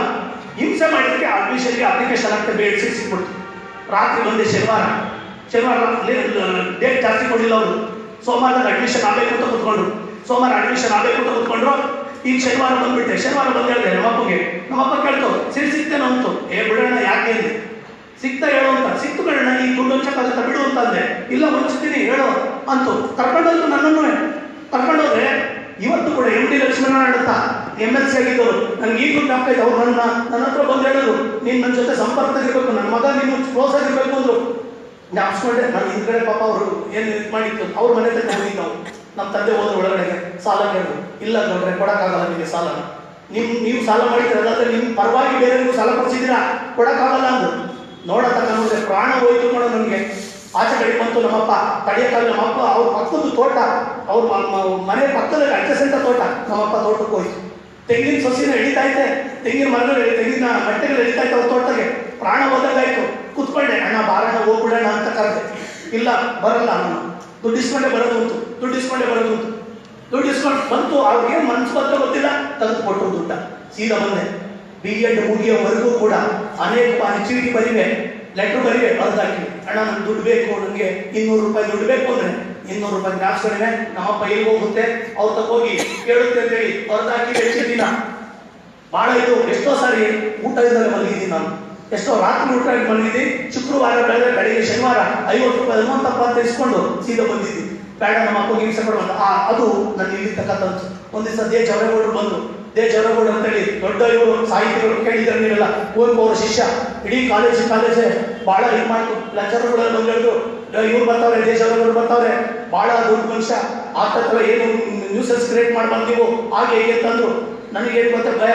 ಅದರಿಂದ ಎಲ್ಲ ಒಳ್ಳೊಳ್ಳೆ ಡ್ರೆಸ್ಗಳು ಹಾಕಿ ಬಂದ್ರು. ನಂತರ ಬಟ್ಟೆ ಇಲ್ಲ, 2 ಬಟ್ಟೆ, ಒಂದು ಗ್ರೀನ್ ಕಲರ್, ಒಂದು ರೆಡ್ ಕಲರ್, ಒಂದು ಇಲ್ಲಿ ತಗೊಬರೋದು. ಒಂದು ಪ್ಯಾಂಟ್ ಬಿಡಿ ತೆಗೋ ಮ್ಯಾನೇಜ್ ಆಗೋದು. ಶರ್ಟ್ ಮಾತ್ರ 2 ಶರ್ಟ್. ಭಾಳ ಹಿಂಸೆ, ಕೇಳಂಗಿಲ್ಲ. ನನ್ನ ಸ್ಥಿತಿ ಯಾರಿಗೂ ಗೊತ್ತಿಲ್ಲ. ಹಿಂದ್ಗಡೆ ಕೂತ್ಕೊಂಡು ಹೋಗೋವಂಥ ಪ್ರೋಗ್ರಾಮ್ ಇದ್ದಾರೆ, ಎಲ್ಲ ಒಳ್ಳೊಳ್ಳೆ ಬಟ್ಟೆ ಹಾಕೊಂಡ್ಬಂದವ್ರೆ. ಇವತ್ತು ಅವ್ರು ಯಾರ್ಯಾರು ಒಳ್ಳೊಳ್ಳೆ ಬಟ್ಟೆ ಹಾಕೊಂಡ್ಬಂದಿದ್ರು ಅವರೆಲ್ಲ ಫೋನ್ ಮಾಡ್ಬೇಕಾದ್ರೆ ಸಾರ್ ಅಂತ ಫೋನ್ ಮಾಡ್ತಾರೆ. ಸಾರ್ ಚೆನ್ನಾಗಿದ್ದೀರಾ ಸರ್, ಸುರೇಶ್ ಸರ್ ಅಂತಾರೆ. ನಾನು ಅಂತೀನಿ, ನಾನು ನಿನ್ನ ಕ್ಲಾಸ್ಮೇಟು, ಹಂಗೆ ಅನ್ಬೇಡ, ಚೆನ್ನಾಗಿರಲ್ಲ ಅಂತೀನಿ. ನೀನು ಚಿತ್ರಾನ್ನ ಕೊಟ್ಟಿದ್ದೆ ನನಗೆ ಜ್ಞಾಪಕ ಇದೆ ಅಂತೀನಿ, ಹನುಮಂತಪ್ಪ ಅಂತ ಇಲ್ಲೇ ಎಲ್ಲೋ ಟೀಚರ್ ಆಗೋರೆ. ಅವ್ರು ಹೇಳ್ತಾರೆ, ಎಲ್ಲ ಗೌರವ ಇದೆ ನಿಮಗೆ, ನಿಮ್ಮ ಫ್ರೆಂಡು ಅಂತ ಹೇಳೋಕ್ಕೆ ನಮ್ಗೆ ಇದಾಗುತ್ತೆ, ಎಲ್ಲ ನಂಬಲ್ಲ ಅಂತಾರೆ. ಅದೆಲ್ಲ ಹೇಳೋದು ನಮ್ಗೆ ಬರ್ತೀನಿ, ಒಂದು ಕಾಲೇಜ್ ನಿಮ್ಮ ಸ್ಕೂಲ್ಗೆ ಪ್ರೋಗ್ರಾಮ್ ಬರ್ತೀನಿ ಬಿಡು, ಅವತ್ತೇ ಫ್ರೆಂಡ್ ಅಂತ ತೋರಿಸ್ಕೊಡ್ತೀನಿ ಅಂತ ಹೇಳ್ತೀನಿ. ಅರ್ಥ ಆಗ್ತಾ ಇದೆ. ಅಲ್ಲಿ ಬಂದ್ರು, ಹಿಂದ್ಗಡೆ ಕುತ್ಕೊಂಡೆ ನಾನು. ಎಲ್ಲ ಹೆಸರು ಕೊಟ್ಟವ್ರೆ. ನಮ್ಮ ಪ್ರಿನ್ಸಿಪಾಲ್ ಈಗ ನೋಡ್ತಾ ಇರ್ಬೇಕಾದ್ರೆ ತಿರುಗಿ ನೋಡಿದ್ರು, ಕಾರ್ಯನಿರೂಪಣೆ ಮಾಡ್ತಾ ಇದ್ದಾನೆ, ಸುರೇಶ್ ಅನ್ನೋ ಹೆಸರು ಬರಲಿಲ್ಲ. ಲಿಸ್ಟ್ ಅದು ನೋಡಿದ್ರು, ಸುರೇಶ್ ಅನ್ನೋ ಹೆಸರಿಲ್ಲ. ಅವ್ರಿಗೇನು ಆಸೆ, ನಮ್ಮ ಕಾಲೇಜಲ್ಲಿ ಹಿಂಗೆ ಮಾತಾಡೋ ನಾವು ಏನು ತೋರಿಸ್ಬೇಕು. ನನ್ನ ಪ್ರಾಬ್ಲಮ್ ಏನು ಅಂದ್ರೆ ಬಟ್ಟೆ ತೋರಿಸ್ಬಾರ್ದು. ಹಿಂದ್ಗಡೆ ಕುತ್ಕೊಂಡಿದ್ದೆ. ಸಿದ್ಧಾಂತ ನೋಡು ಅಂತೇಳಿ, ಏಯ್ ಸುರೇಶ ಬಾರ ಅಂದ್ರು, ಬಾರ ಮಾತಾಡೋ ಅಂದ್ರು. ಸುಮ್ಮನೆ ಕೂತ್ಕೊಂಡು, ಏಯ್ ಬಾರ ಅಂದ್ರು. ಎದ್ದು ಬಂದೆ, ಏಯ್ ಕಡ ನಿಂತ್ಕೊಂಡು ಮಾತಾಡಿದೆ. ಮುದ್ದಕ್ಕೂ ಮಾತಾಡಿ ಸ್ವಲ್ಪ ಹಿಂಗೆ ಅಚಾನಕ್ ತಿರುಗಿದೆ. ದೇ ಜವರೇಗೌಡರು ಬರ್ಕಂತವ್ರೆ ನಾನು ಮಾತಾಡಿದ ಪಾಯಿಂಟ್ಸ್. ಪ್ರಿಪ್ರೇಷನ್ ಇಲ್ಲ, ಸುಮ್ಮನೆ ಮಾತಾಡಿದೆ, ಬರ್ಕಂತವ್ರೆ. ನನಗೆ ಭಯ ಸಾಕಾಗಿ ಏನಂತ ಗೊತ್ತಾ, ಅಯ್ಯೋ ಇದೇನಪ್ಪ, ಏನಾದ್ರು ತಪ್ಪು ಮಾತಾಡ್ಬಿಟ್ಟ, ಏನ್ ಕತೆ, ಇನ್ನೇನಾರ ಇದು ಮಾಡ್ತಾರೆ ಅಂತ ದೊಡ್ಡ ಮನುಷ್ಯ ಅಂತ ಹೇಳಿದ್ರೆ ಇದೇನಿನ್ ಕತೆ ಅಂದ್ರೆ ಹೋಗಿ ಕೂತ್ಕೊಂಡೆ. ಭಾಷೆ ಉದ್ದಕ್ಕೂ ನನ್ನ ಹೆಸರು ಪ್ರಸ್ತಾಪ ಮಾಡ್ಕೊಂಡು ಕೊನೆಗೆ ಕಾರ್ ಹತ್ತು ಬೇಕಾದ್ರೆ ಕರೆಸ್ಬಿಟ್ಟು ಹೇಳಿದ್ರು ಒಳ್ಳೆ ನಾಲೆಡ್ಜ್ ಇದೆ, ಮುಂದುವರಿಸ್ಕೊಂಡು ನೋಡಿದೆ. ಕಲ್ಲ ಕೊಟ್ಟಿದ್ರು, ಇದಕ್ಕೆ ಗೊತ್ತಿರಬೇಕು, ಜ್ಞಾನ ಎಲ್ಲ ಕಾಲದಲ್ಲೂ ಆಡುತ್ತೆ. ಅದು ಗೊತ್ತಿರಬೇಕು. CNR ರಾವ್ ಮುದುಕರಲ್ಲ, ಜಗತ್ತಿನ 400 ವಿಜ್ಞಾನಿಗಳೆಲ್ಲ ಒಬ್ಬರು ಮಾಡಿದ್ರೆ ಅವ್ರನ್ನ ಕೇಳಿದ್ರು ಏನಂತ, ಹೆಂಗೆ ನಿಮ್ಗೆ ಇಷ್ಟೆಲ್ಲ ಪ್ರಶಸ್ತಿ ಬಂತು ಅಂತ. 60 ವಿಶ್ವವಿದ್ಯಾಲಯಗಳು ಗೌರವ ಡಾಕ್ಟರೇಟ್ ಕೊಟ್ಟಿದೆ, ಕೊಡ್ಬೇಕಾದ್ರೆ ಏನಂತ ಕೊಟ್ಟರು ಗೊತ್ತಾ, ನಿಮಗೆ ಕೊಡೋದ್ರಿಂದ ನಮಗೆ ಗೌರವ ಜಾಸ್ತಿ ಆಗುತ್ತೆ ಅಂತ ಕೊಟ್ಟರು. ಅವ್ರು ಹೇಳಿದ್ರು, ನನಗೆ ನಿದ್ದೆ ಕೆಟ್ಟು ಸಮೀಕರಣ ಜ್ಞಾಪಿಸ್ಕೊತಿದ್ದೆ, ಈಗ ನಿದ್ದೆಲೆಲ್ಲ ಸಮೀಕರಣಗಳು ಬರ್ತವೆ. ಯಾವ ಕೆಲಸ ಮಾಡಿ ಅದ್ರ ಪಾಡಿ ಪ್ರಶಸ್ತಿಗಳು ಬಂದು ಅದ್ರ ಪಾಡಿಗಳು ಬಂದು ನನ್ನ ಪಾಡಿಯಲ್ಲಿ ಯಾವ ಕೆಲಸ ಮಾಡಿದೆ ನೋಡಿದೆ. ಹಿಂಗೆ ಅಂದ್ಕೊಂಡೆ, ಇದಕ್ಕೆ ಬಂದಿದ್ದು ಇದಕ್ಕಲ್ಲ. ಇವತ್ತ ಈ ವಿಶ್ವಸುಂದರಿ 20 ವರ್ಷ ಆದ್ಮೇಲೆ ಆಂಟಿ ಅವರು ಇಲ್ಲ ಮುದುಕಿ. ಜ್ಞಾನವಂತ ಯಾವತ್ತೂ ಮುದುಕಾಗಲ್ಲ. ಅಬ್ದುಲ್ ಕಲಾಂ ಯಾವತ್ತೂ ಮುದುಕಾಗಲಿಲ್ಲ. ನಾವು ಗೊತ್ತಿರಬೇಕು, ಯಾವತ್ತು ಬಾಡದೇ ಇರೋದು, ಬದುದೇ ಇರೋದು, ಸರ್ವಕಾಲಕ್ಕೂ ಎಲ್ಲ ಕಾಲದಲ್ಲೂ ಗೌರವ ಕೊಡೋದು ಅಂದ್ರೆ ಜ್ಞಾನ ಒಂದೇ. ಯಾವ ಕಾಲದಲ್ಲಿ ಅದನ್ನ ಯಾರು ಮಾಸಕ್ಕಾಗಲ್ಲ, ಅರ್ಥಕ್ಕಲ್ಲ. ಆದರೆ ಸಲ್ಯೂಟ್ ಮಾಡೇ ಮಾಡ್ತಾರೆ ಎಂತಲೂ ಕೂಡ. ಜ್ಞಾನವಂತರು ಎಲ್ಲ ಕಡೆಗೂ ಗೌರವ ಇರ್ತದೆ. ಒಬ್ಬ ರಾಜ್ಯಕ್ಕೆ 100 ಮಾತ್ರ ಗೌರವ, ಜ್ಞಾನವಂತರು ಎಲ್ಲ ಕಡೆಗೂ ಗೌರವ. ಯೋಚನೆ ಮಾಡಿದ್ರೆ ಇದರಿಂದ ಈಗ ಬೇಕಾದ್ರೆ ಸ್ಪೋರ್ಟ್ ಹಾಕೊಂಡು ಓಡಾಡ್ಬೋದಾ, ಕೋಟ್ ಹಾಕೊಂಡು ತಿರುಗಾಡ್ಬೋದಾ? ಅರ್ಥಕ್ಕಲ್ಲ. ಅವತ್ತೇನಾರ ಬಟ್ಟೆ ಮಾರು ಹೋಗಿದ್ರೆ ನಾನು ಇವತ್ತು ಕೋಟ್ ಹಾಕೊಳ್ಳೋದಲ್ಲ, ಕಾಪರ ಕುಡಿವಿ. ಎಷ್ಟೋ ಜನ ಹೆಣ್ಮಕ್ಳಿಗೆಲ್ಲ ಕಾಟ ಕೊಡಬೇಡಿ, ಮನೆಗಳಲ್ಲಿ ಏನಿದೆಯೋ ಅದನ್ನ ಮಾಡಿ. ಬಟ್ಟೆ ನಾಟ್ ಇಂಪಾರ್ಟೆಂಟ್. ಮನುಷ್ಯನಿಗೆ ಬಟ್ಟೆನೆ ಅಥವಾ ನಾವು ಹಾಕಿರೋ ಡ್ರೆಸ್ಸಿಂದ, ಈಗ ನಾನು ಹಾಕೊಂಬಂದಿಲ್ಲ, ಈ ಡ್ರೆಸ್ಸಿಂದ ಅವ್ರು ಯಾರು ಗೌರವ ಕೊಟ್ಟಿಲ್ಲ, ನಾನು ಯಾವ ಕಾಲ ಬಂದಿದ್ದೆ, ನಾನು ಏನೋ ವಿಷಯ ಗೊತ್ತಿದೆ ಅಂತ ಹಂಚ್ಕೊಂತಾರೆ ಅಂತ ಬಂದಿದ್ದಾರೆ ಹುಡುಗರುಗಳು, ಹಂಚ್ಕೊಂತಾರೆ ಅಂತ. ನೆನ್ನೆ ರಾಯಚೂರಿಗೆ ಅದು ಚೌಟ್ರಿ ಸಾಕಾಗ ಹಂಗೆ ಬಂದಿರ, ಇನ್ನೂ ಒಂದು ಬೇಕಾಗಿತ್ತು ನಮಗೆ. ಸಾಕಾಗದಲ್ಲಿ ನಿಂತು ಸಾಕಾಗದಲ್ಲಿ ಜಾಗ ನಿಂತ್ಕೊಂಡ ಕಲ್ತ್ರೆ ಹೊರಟೋದು. ಬಿಕಾಸ್ ಯಾಕೆ ಬಂದವ್ರು ಹೇಳಿ ನೋಡೋಣ, ನನ್ನ ಹತ್ರ ಇರುವಂಥ ಏನೋ ಸಣ್ಣ ಜ್ಞಾನವನ್ನು ಹಂಚ್ಕೊಳಕ್ ಬಂದವರು. ನನ್ನ ಬಟ್ಟೆ ನೋಡಿ, ನನ್ನ ಈ ಕಲರ್ ನೋಡಿ ಬಂದಿರೋದು ಅದಕ್ಕೆ ನಾಲೆಡ್ಜ್ ಇದ್ದಾಗ ನಿಮ್ಮನ್ನೆಲ್ಲ ಅದನ್ನು ಕಾಪಾಡ್ತದೆ. ಸುಂದರವಾಗಿ ಕಾಡ್ತೀರ ನೀವು. ಯಾವಾಗ ಗೊತ್ತಾ, ನಾಲೆಡ್ಜ್ ಇದ್ದಾಗ ಸುಂದರವಾಗಿ ಕಾಡ್ತೀರ. ನಮ್ಮಲ್ಲಿ ಗೊತ್ತಿರಬೇಕು, PSI ಸೆಲೆಕ್ಟ್ ಆಗಿ ಹುಡುಗ ವಾಟ್ಸಪ್ ಕಳಿಸ್ತಾನೆ, ದರ್ಶನ್ ಸುದೀಪ್ ಅನ್ನೋದಾಗುತ್ತೆ. ಯಾಕೆ ನೀವು ನೋಡೋಣ ಸೆಲೆಕ್ಟ್ ಆಗೋನೆ, ನೀನು ಚೆನ್ನಾಗಿದ್ದು ಚೆನ್ನಾಗಿ ಕಳ್ಳ ಕಾಣ್ತೀಯ. ಯಾವಾಗ ಹೇಳಿ ನೋಡೋಣ, ಅಪಾಯಿಂಟ್ ಆಗಲಿಲ್ಲ ಅಂದ್ರೆ, ಅಪಾಯಿಂಟ್ ಆದರೆ ಒಳ್ಳೆ ಸುಂದರವಾಗಿ ಕಾಡ್ತೀರ. ಬಟ್ಟೆ ಇಂಪಾರ್ಟೆಂಟ್ ಅಲ್ಲಮ್ಮ, ಇವೆಲ್ಲ ತಾತ್ಕಾಲಿಕ. ನನ್ನ ತಂದೆ ಒಂದು ಮಾತಾಡಿದ್ರು, ಪಾಪ ಲಿಮಿಟೆಡ್ ಅಣ್ಣ ಎಲ್ಲ ಬಟ್ಟೆ ಹಾಕಿ ಬರ್ತಾರಲ್ಲ ಅಣ್ಣ, ನನಗಿಲ್ವಲ್ಲ ಅಣ್ಣ ಅಂದ್ರೆ, ಸುರೇಶ ಬಾಯಿಗೆ ಒಂದು ನಿಮಿಷ ಅಂತು, 4 ಗಂಟೆಗೆ ಬಸ್ ಬಂತು, ಈ ಬಸ್ಸಲ್ಲಿ ಹೋಗ್ಬಿಟ್ಟು ಬಟ್ಟೆ ಬಿಚ್ಚಿಬಿಟ್ಟು ಬಟ್ಟೆ ಹಾಕಿ ಬರ್ಬೋದಲ್ವಾ ಅಂತು. ಹೂನಣ್ಣ ದುಡ್ಡಿದ್ರೆ ಹಾಕಿ ಬರ್ಬೋದು ಅಂತೆ. ಆದರೆ ಇದು ತುಂಬ ಕಳಿಸ್ತಾರ ಅಂತು, ಇದು ತುಂಬ ಕಳಿಸ್ತಾರ ಅಂತ. ಈಗ ನೀವು ಮೋಸ ಮಾಡಿದ್ರಿ, ಆ ಮಾರ್ಕೆಟ್ಗೆ ಹೋಗ್ಬಿಟ್ರೆ ನೀವು ಬಟ್ಟೆ ಎಲ್ಲ ಚೇಂಜ್ ಮಾಡಿಬಿಟ್ಟು ಅಲ್ಲೇ ಡ್ರೆಸ್ಸಿಂಗ್ ರೂಮ್ ಇರ್ತದೆ, ಚೇಂಜ್ ಮಾಡಿಬಿಟ್ಟು ಹೊಸ ಹಾಕಿ ಬರ್ಬೋದಲ್ಲ, ಕೋಟ್ ಹಾಕೊಂಡು ಆಚೆ ಬರ್ಬೋದಲ್ಲ. ಜ್ಞಾನ ಬರುತ್ತಾ, ಜ್ಞಾನವನ್ನು ನೀನೇ ಪಡ್ಕೋಬೇಕು, ನೀನೇ ಅರ್ಚಿಸ್ಕೋಬೇಕದನ್ನ. ಜ್ಞಾನವಂತರಾಗಿ ಒಳ್ಳೆ ಸಂಸ್ಥೆಗೆ ಬಂದಿದ್ದೀರಾ. ಸರ್ ಬಿರಾದಾರ್ ಸರ್ ಅವರು ಸಾಕಷ್ಟು ನನಗಿನ್ನ ತುಂಬ ಅನುಭವಿ. ನಾನು ಇನ್ನೂ ಕಣ್ಣೇ ಬಿಟ್ಟಿರಲಿಲ್ಲ. ಅವ್ರು ಆಗಲೇ ಸಾಕಷ್ಟು ಬೆಳೆದಂಥ ಸಂಸ್ಥೆ. ಇಲ್ಲಿ ನಾನು ಪಾಠ ಮಾಡಿದ್ದೀನಿ, ನನ್ನ ಅನ್ನ ತಿಂದಿರುವಂಥ ಜಾಗ. ನಾನು ಯಾವತ್ತೂ ಕೂಡ ಅದಕ್ಕೆ ಇದು ಮಾಡಲ್ಲ, ಯಾವತ್ತೂ ನಾನು ಅದಕ್ಕೆ ದ್ರೋಹ ಮಾಡೋದಕ್ಕೆ ಬಯಸಲ್ಲ. ನಾನು ಅವತ್ತು ಅನ್ನ ತಿಂದಿರೋದು ನನ್ನ ಸಾರು ನನ್ನನ್ನು ಬೆಳೆಸಿದ್ದಾರೆ. ನಾನು ಕೃತಜ್ಞನಾಗಿರ್ತೀನಿ. ಪಾಪ ನಾನು ಎಲ್ಲೋದ್ರೂ ಕೂಡ ಅಷ್ಟೇ, ನಾನು ಏನಿದೆ ನೇರವಾಗಿ ಮಾತಾಡ್ತೀನಿ. ಸುಮಾರು ಜನ ಒಳ್ಳೆ ಇವ್ರ ಜೊತೆನೂ ಕೂಡ ಏನು ತಪ್ಪಿದ್ರೆ ತಪ್ಪು ಅಂದ್ಬಿಡ್ತೀನಿ, ಒಳ್ಳೇದಿದ್ರೆ ಒಳ್ಳೇದು ಅಕ್ಸೆಪ್ಟ್ ಮಾಡ್ಕೊಂಡು ನಾನು ಕ್ಲಿಯರಾಗಿ ಹೇಳುವಂಥದ್ದು. ಅದು ಬೆಳೆಸ್ಕೊಂಡಿದ್ದೀನಿ ನಾನು. ಅದು ಒಳ್ಳೇದು ಕೆಟ್ಟು ನನ್ನ ಪರವಾಗಿ ನನಗೆ ಕರೆಕ್ಟ್ ಅನ್ಸುತ್ತೆ, ಸರಿಯೋ ಅಂತ ಗೊತ್ತಿಲ್ಲ, ಎದುರುಗಡೆ ಸಹಿಸ್ಕೊಳ್ಳೋಕೆ ಹೆಂಗಾಗುತ್ತೋ ಗೊತ್ತಿಲ್ಲ, ಬಟ್ ಅದು ಬೆಳೆಸ್ಕೊಂಡು ಬಂದಿದ್ದೀನಿ. ನಿಜವಾಗ್ಲೂ ಕೂಡ ಅವರು ನಾನು ಕಂಡುಬಿಟ್ಟಿರಲಿಲ್ಲ. ನಾನು ಇನ್ನೂ ಕಾಂಪಿಟೇಟಿವ್ ಫೀಲ್ಡ್ ಗೊತ್ತಿಲ್ಲ ನನಗೆ. ನಾನು ಫೋನ್ ಮಾಡಿದ್ರೆ ಹೇಳಿದೆ, ನಾನು ವರ್ಷದಿಂದ ಫೋನ್ ಹೇಳ್ತೀನಿ, ಬೇಕಾದ್ರೆ ಜಾಸ್ಕೊಂಡಿದ್ದೀನಿ. ಅವ್ರು ಬೇಕಾದ್ರೆ ಮಾಡ್ಕೊಡಿದ್ರೆ ಲೈನ್ ಟು ಲೈನ್ ಬರ್ಕೊಟ್ಬಿಡ್ತೀನಿ. ನಾನು ಬೇಕಾದ್ರೆ ಒಂದೊಂದು ದಿನದ ಇವೆಂಟು ಬಿಟ್ಟಿಲ್ಲ, ಒಂದೊಂದು ಇವೆಂಟು ಬರ್ತಿದ್ದೀನಿ. ಗೊತ್ತಿರ್ಬೇಕ್ರಿ ಅಷ್ಟು ನನಗೆ ಅವ್ರು ಮಾಡೋ ಒಳ್ಳೆ ಗುಣ. ನಾನು ಗೊತ್ತಿಲ್ಲ ನಿಮಗೆ, ಅವರು ಏನೇನು ಮಾಡೋರು ಅವ್ರನ್ನೆಲ್ಲ ಕಾಣಿಸ್ಕೊಳ್ಳೋಂತ ನನಗಿದೆ. ನಾನು ಮಾಡ್ತಿರ್ತೀನಿ, ನಾನು ಅವ್ರು ಮಾಡಿರೋದನ್ನ ನಾನು ಕಾಣಿಸ್ಕೊಳ್ಳೋದು ನಾನು ಕೂಡ ನನಗೆ ಗೊತ್ತಿರಬೇಕು. ಅವ್ರು ಏನೇನು ಮಾಡಿದ್ದಾರೆ, ನನಗೆ ಹೆಲ್ಪ್ ಮಾಡೋದೆಲ್ಲ ಬೇಕಾದ್ರೆ ಬರ್ಕೊಡ್ತೀನಿ. ಅವ್ರು ಶಾಕ್ ಆಗ್ತಾರೆ, ಅವ್ರು ಮಾಡ್ತಿರ್ಬೋದು. ಬೇಕಾದ್ರೆ ಮೊದಲು ದಿನ ಕ್ಲಾಸಿಗೆ ಫೋನ್ ಮಾಡಿದಾಗ ಎಲ್ಲಿ ಸಾರು ಎಲ್ಲಿ ಇರ್ತದೆ, ಪಾಠ ಮಾಡ್ತಾವ್ರೆ. 6:30 ಅನ್ಸುತ್ತೆ ಫೋನ್ ಮಾಡಿದಾಗ ಕ್ಲಾಸಲ್ಲಿ ಅವರೇನು, ಅಯ್ಯೋ ಟ್ಯೂಷನ್ ಸೆಂಟರ್ಗಳಿಗೆ 6:30ಗೆ ಕ್ಲಾಸ್ ಮಾಡ್ತಾರೆ, ಇದೇನಪ್ಪ ನನಗೆ ವಿಚಿತ್ರವಾಗಿ ಕಾಣ್ತು. ಆಮೇಲೆ ಬಂದಾಗ ಗೊತ್ತಾಯಿತು, ಅವರು ಒಳ್ಳೆ ಗುಣಮಟ್ಟದ ಶಿಕ್ಷಣವನ್ನು ಕೊಡ್ತಾ ಇದ್ದಾರೆ. 6:30ಗೆ ಕ್ಲಾಸ್ ಮಾಡ್ತಾ ಇದ್ರು. ಮೊದಲು ಭೇಟಿ ಆದಾಗ ಅವ್ರು ಕ್ಲಾಸ್ ಮುಗಿಸ್ಕೊಂಡು ನನ್ನನ್ನು ಭೇಟಿ ಆಗಿತ್ತು. ಖಾಲಿ ಚೆಕ್ ಕೊಟ್ಟಿದ್ದಾರೆ, ತುಂಬ್ಕೊ ನೀನು ಮಾಡಿಲ್ಲ, ಬೇಕಾದಂಗೆ ಸಹಾಯ ಮಾಡಿಲ್ಲ. ಹಂಗಾರೆ ನನಗೆ ತುಂಬ ಬೆಳೆದ್ಬಿಟ್ಟಿದ್ದೀನಿ. ನನ್ನ ಸೀಮೆಗದ್ದನ್ನು ನಾನು ಹಾಗೆ ಹೀಗೆ ಅಂತ ಇಲ್ಲ, ನೆನೆಸ್ಕೋಬೇಕದನ್ನು. ನನಗೆ ಬಂದಿರೋದನ್ನು ಜ್ಞಾಪಿಸ್ತಾ ಹೋಗ್ಬೇಕು. ಇನ್ನು ಸಮೃದ್ಧವಾಗಿ ಬೆಳೀಲಿ, ಇನ್ನು ಭಗವಂತ ಆರೋಗ್ಯ ಎಲ್ಲದನ್ನು ಕೊಟ್ಟು ಇನ್ನೂ ಚೆನ್ನಾಗಿರಲಿ, ಇನ್ನೂ ವಿದ್ಯಾರ್ಥಿಗಳ ಸಂಖ್ಯೆ ಹೆಚ್ಚಾಗಲಿ. ಅವರೆಲ್ಲರೂ ಕೂಡ ಅಪಾಯಿಂಟ್ ಆಗಲಿ. ಹೆಚ್ಚಾಗೋ ಸಂಖ್ಯೆ ಇಂಪಾರ್ಟೆಂಟ್ ಅಲ್ಲ, ಅವರೆಲ್ಲರೂ ಕೂಡ ಅಪಾಯಿಂಟ್ ಆಗಲಿ.